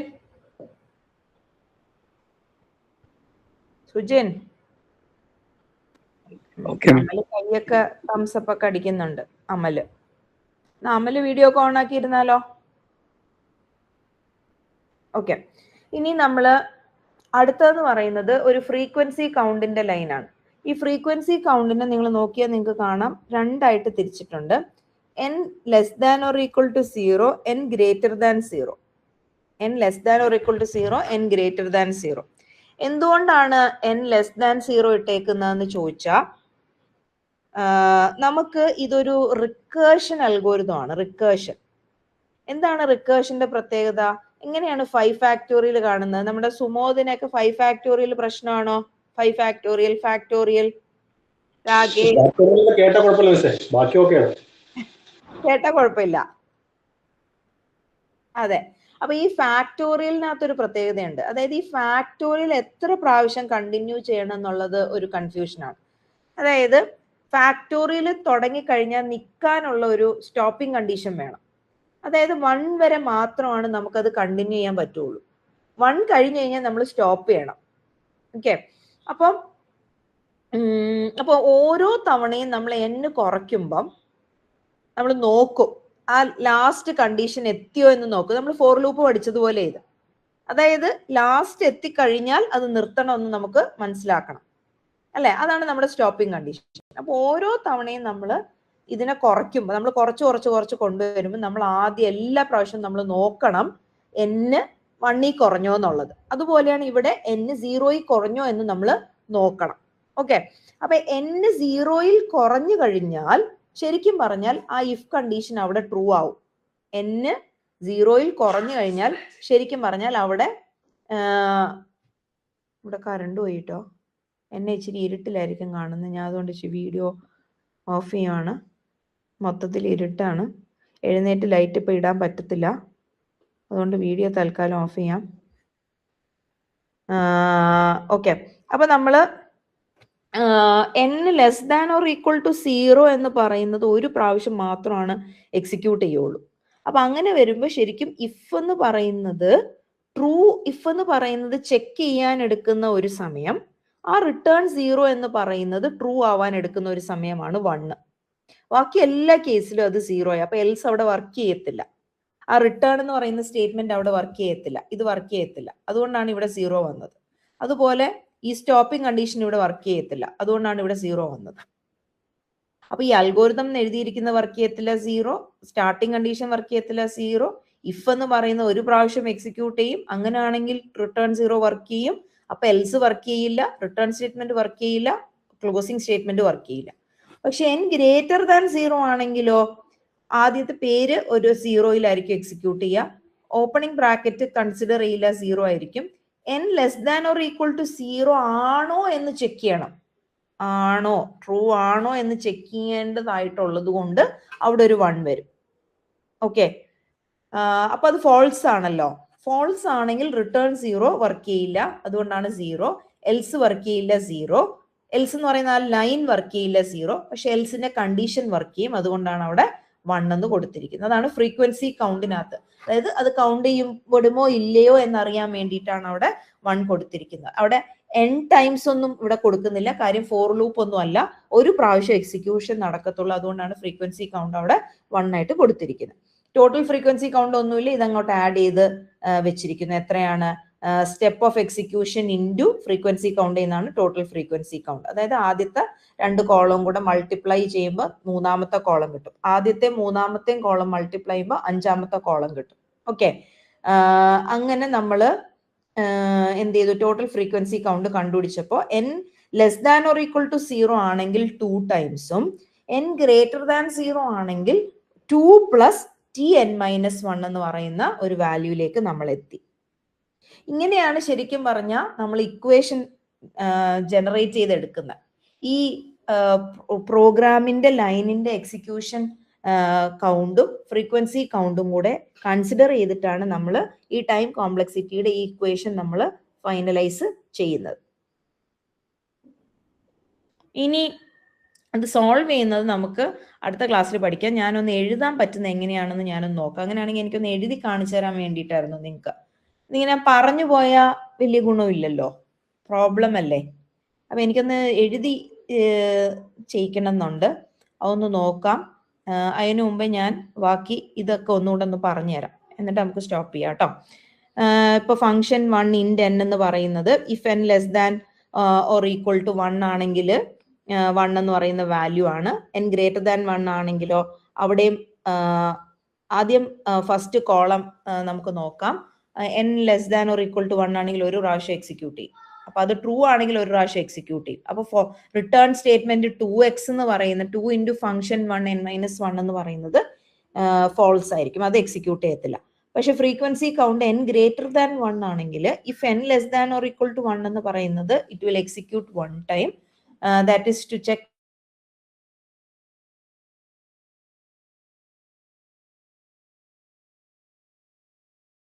false, the return n will not be working.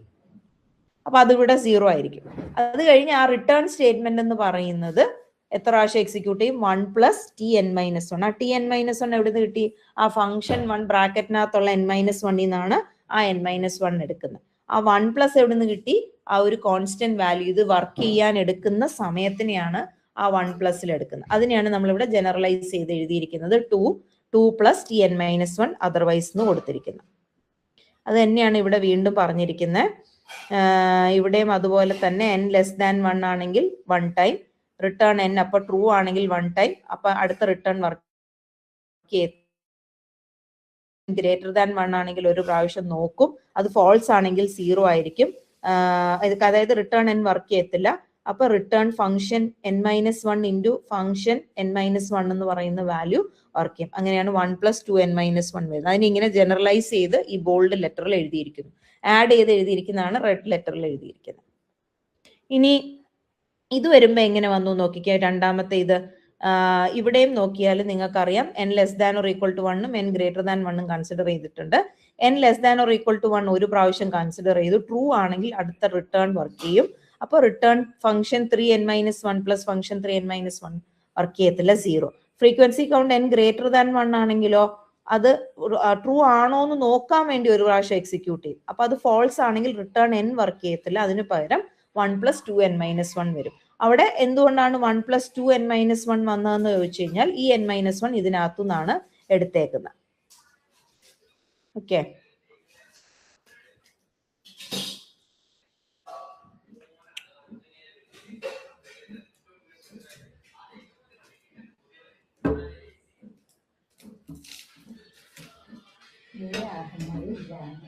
എട്ട് മണിയായിട്ട് എത്തിയിട്ടില്ലേ?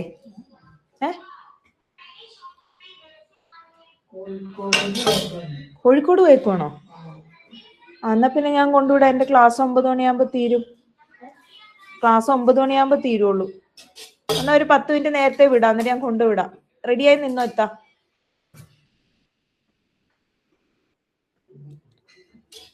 അതിന്റെ താഴെ ഓപ്പൺ ചെയ്യാം. ഇവിടെ എന്തുകൊണ്ടാണ് ഇവിടെ നോക്കിക്കേ 1 പ്ലസ് Tn-1 താഴെ വരുമ്പം 1 പ്ലസ് 2n-1 അതെങ്ങനെയാ വന്നതെന്ന് പറയാവോ നിങ്ങൾക്ക്? ആർക്കെങ്കിലും? ഇതെല്ലാം 1+2n-1 ആ. പക്ഷെ ഇവിടെ വരുമ്പോ 1+Tn-1 മാത്രമേ ഉള്ളൂ. ഇത് അതെങ്ങനെ കിട്ടിയെന്ന് അറിയാമോ? ഈ Tn-1 ഇവിടെ വരുമ്പം 2Tn-1 എങ്ങനെ വന്നു പറയാവോ ആർക്കെങ്കിലും?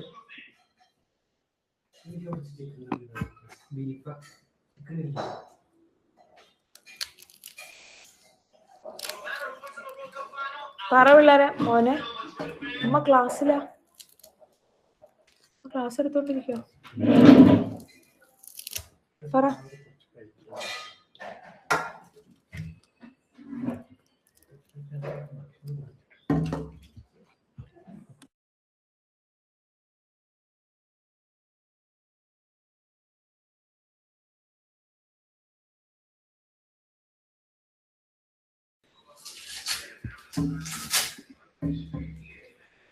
പറയാവോ?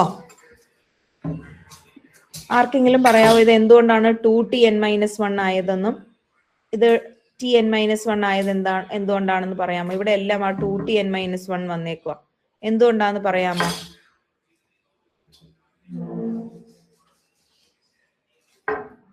ആർക്കെങ്കിലും പറയാമോ? സുജിൻ. റിട്ടേണിന്റെ കൂടെ ഒരു 2 ഇല്ലേ? 2 ഇൻറ്റു ഇതാ അല്ല, അതവിടെ 1+2n-1 ഉള്ളൂ. രണ്ടും കൂടെ നോക്കിയാൽ മതി. ആ റിട്ടേൺ ഈ റിട്ടേണും കൂടെ നോക്കിയാൽ മതി. ഈ റിട്ടേണിൽ n-1 മാത്രമേ ഉള്ളൂ. ഈ റിട്ടേണിൽ 2n-1 ഉണ്ട്. എന്താന്നാണ് ചോദ്യം. അത് രണ്ട് ഫംഗ്ഷൻ അല്ലേ? അത് തന്നെ. അത് മനസ്സിലായോ എന്ന് അറിയാൻ വേണ്ടിയിട്ടാ. Function 2n-1, function 2n-1. ഇവിടെ ഫംഗ്ഷൻ 1n-1 മാത്രമേ ഉള്ളൂ. അതുകൊണ്ടാണ് അവിടെ 1+Tn-1. ഇവിടെ വരുമ്പോ 1+2Tn-1. അത് ക്ലിയർ അല്ലേ? അതുകൊണ്ടാണ് അവിടെ 2T വന്നത്. ഇവിടെ ഒരു n-1 ഉള്ളു. അതുകൊണ്ടാണ് അവിടെ ഒരു Tn-1 വന്നേക്കുന്നത്. വലിയ ഇതില്ല, നിങ്ങൾ ജസ്റ്റ് ഒന്ന് നോക്കിയാൽ മതി. ഇവിടെ വരുമ്പോഴും നോക്കിക്കേ, 2Tn+n-1 വന്നേക്കുക. ഇവിടെ സെയിം സാധനം തന്നെ. ഓക്കെ. ഇനി ഒരു കാര്യം കൂടെ നോക്കാനുള്ളതെന്ന് പറയുന്നത്, ഈ ഫോർ ലൂപ്പ് വരുമ്പോൾ ഈ ഫോർ ലൂപ്പിന്റെ സ്റ്റേറ്റ്മെന്റ്സ് നോക്കുക. ഫോർ ലൂപ്പിന്റെ statements four i = 1, i n, i × 2 ആണ്. രണ്ടാമത്തെ ഫോർ ലൂപ്പിന്റെ എന്ന് പറഞ്ഞാൽ j = 1, j m, j++ ആ. അപ്പൊ ഇവിടെ ശരിക്കും പറഞ്ഞാൽ ഈ ഫോർ ലൂപ്പിൽ ആദ്യം കാണുന്ന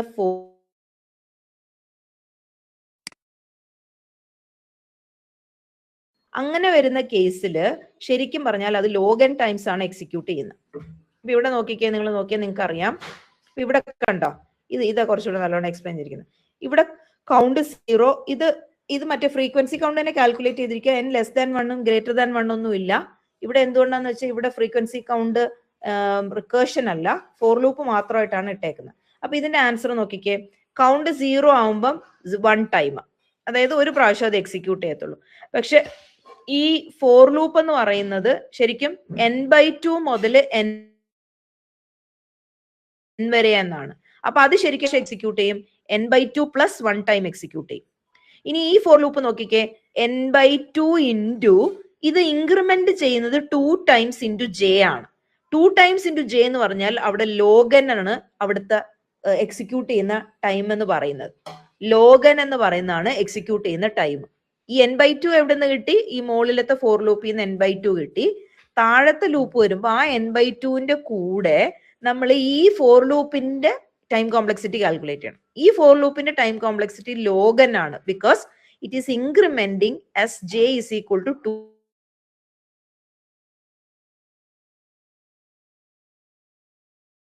ഈ താഴെ വരുമ്പോൾ എന്താ, വീണ്ടും ഇന്നർമോസ്റ്റ് ഫോർ ലൂപ്പ് കൺസിക്യൂട്ടീവ് അല്ല, നെസ്റ്റഡ് ഫോർ ലൂപ്പ് ആയത്. അപ്പൊ ഇവിടെ വരുമ്പോൾ ശരിക്കും എന്താ, ആദ്യത്തെ n/2 ഇൻറ്റു രണ്ടാമത്തെ log n, മൂന്നാമത്തതും ഇൻക്രിമെന്റ് ചെയ്യുന്ന എത്ര പ്രാവശ്യം വെച്ചാ k × 2 ടൈംസ് ആണ് ഇൻക്രിമെന്റ് ചെയ്യുന്നത്. k ഇൻക്രിമെന്റ് ചെയ്യുന്നത് × 2 വെച്ചിട്ടാ. അപ്പൊ അത് വീണ്ടും അതിന്റെ log n + 1. അപ്പൊ താഴെ അകത്ത് വരുന്നതോ ഏറ്റവും ആദ്യത്തെ n/2 ആദ്യത്തെ ഐ ലൂപ്പിന്റെ n/2, ജെ ലൂപ്പിന്റെ ലോഗൻ, കെ ലൂപ്പിന്റെ ലോഗൻ. അപ്പൊ അതിന്റെ ബിഗ് O എന്ന് പറയുന്നത് n ലോഗൻ ലോഗൻ എന്നായിരിക്കും. അങ്ങനെയാണെങ്കിൽ ഇത് എങ്ങനെ വരും? ഇതിവിടെ നോക്കിക്കഴിഞ്ഞാൽ ആദ്യത്തെ സ്റ്റേറ്റ്മെന്റ് 1 അതാണ് എക്സിക്യൂട്ട് ചെയ്യത്തുള്ളൂ. 4 if n is equal to 1 ആണെങ്കിൽ 1 ആയിരിക്കും. ഫോർ ലൂപ്പ് എന്ന് പറയുന്നത് n+1 ടൈം. ഇതിനകത്ത് വരുമ്പോഴത്തേക്ക് വീണ്ടും n ഇൻറ്റു n+1 ടൈം. ഇത് തെറ്റാന്ന് എനിക്ക് തോന്നുന്നു കേട്ടോ. ഇത് n ടൈംസ്, ഇത് n ടൈംസ്, അപ്പൊ n² വരേണ്ടതാണ്. ഇത് തെറ്റാണ് ആ ക്വസ്റ്റ്യൻ ആൻസർ. ഇതെന്ന് പറയുന്നത് ഇനി അതിലേക്ക് വരുമ്പോൾ കൂടുതൽ കോംപ്ലിക്കേറ്റഡ് ആക്കണ്ട, അത് ഞാൻ നോക്കിയിട്ട് പറഞ്ഞുതരാം. ഇത്രയും സാധനങ്ങളാണ്. പിന്നെ അത് കഴിഞ്ഞ് അൽഗോരിതം, ഇതൊക്കെ ഞാൻ എഴുതി കാണിച്ചാലാണ് ചിലപ്പോൾ നിങ്ങൾക്ക്. അപ്പൊ ഇവിടെ നോക്കി, ഇവിടെ ഒന്നുകൂടെ പറഞ്ഞുതരാം. ഈ n⁴ വരുന്ന n² വരുന്നത്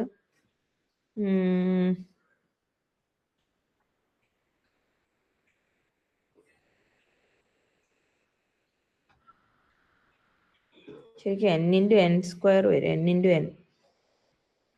അപ്പൊ ശരിക്കും ഇവിടെ n² വരേണ്ടത്, തെറ്റ. ഇവിടെ വരുമ്പം ഇതിന് ഒരു സ്റ്റേറ്റ്മെന്റ് വൈൽ എന്ന് പറയുന്നത്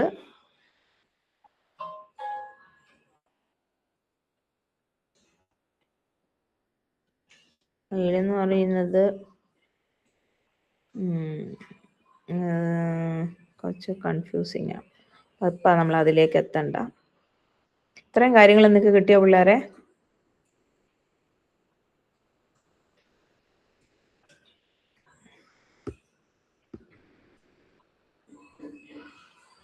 അസിംപ്റ്റോട്ടിക് നൊട്ടേഷൻ ഒക്കെ ഇനി ഒന്നുകൂടെ പറയേണ്ട കാര്യമുണ്ടോ? നിങ്ങൾ പഠിച്ചിട്ടുള്ള കാര്യങ്ങളല്ലേ അസിംപ്റ്റോട്ടിക് നൊട്ടേഷൻ ഒക്കെ? ഇത് ഞാൻ ഒന്നുകൂടെ പറഞ്ഞുതരാം അടുത്ത ക്ലാസ്സിൽ. Best case, worst case,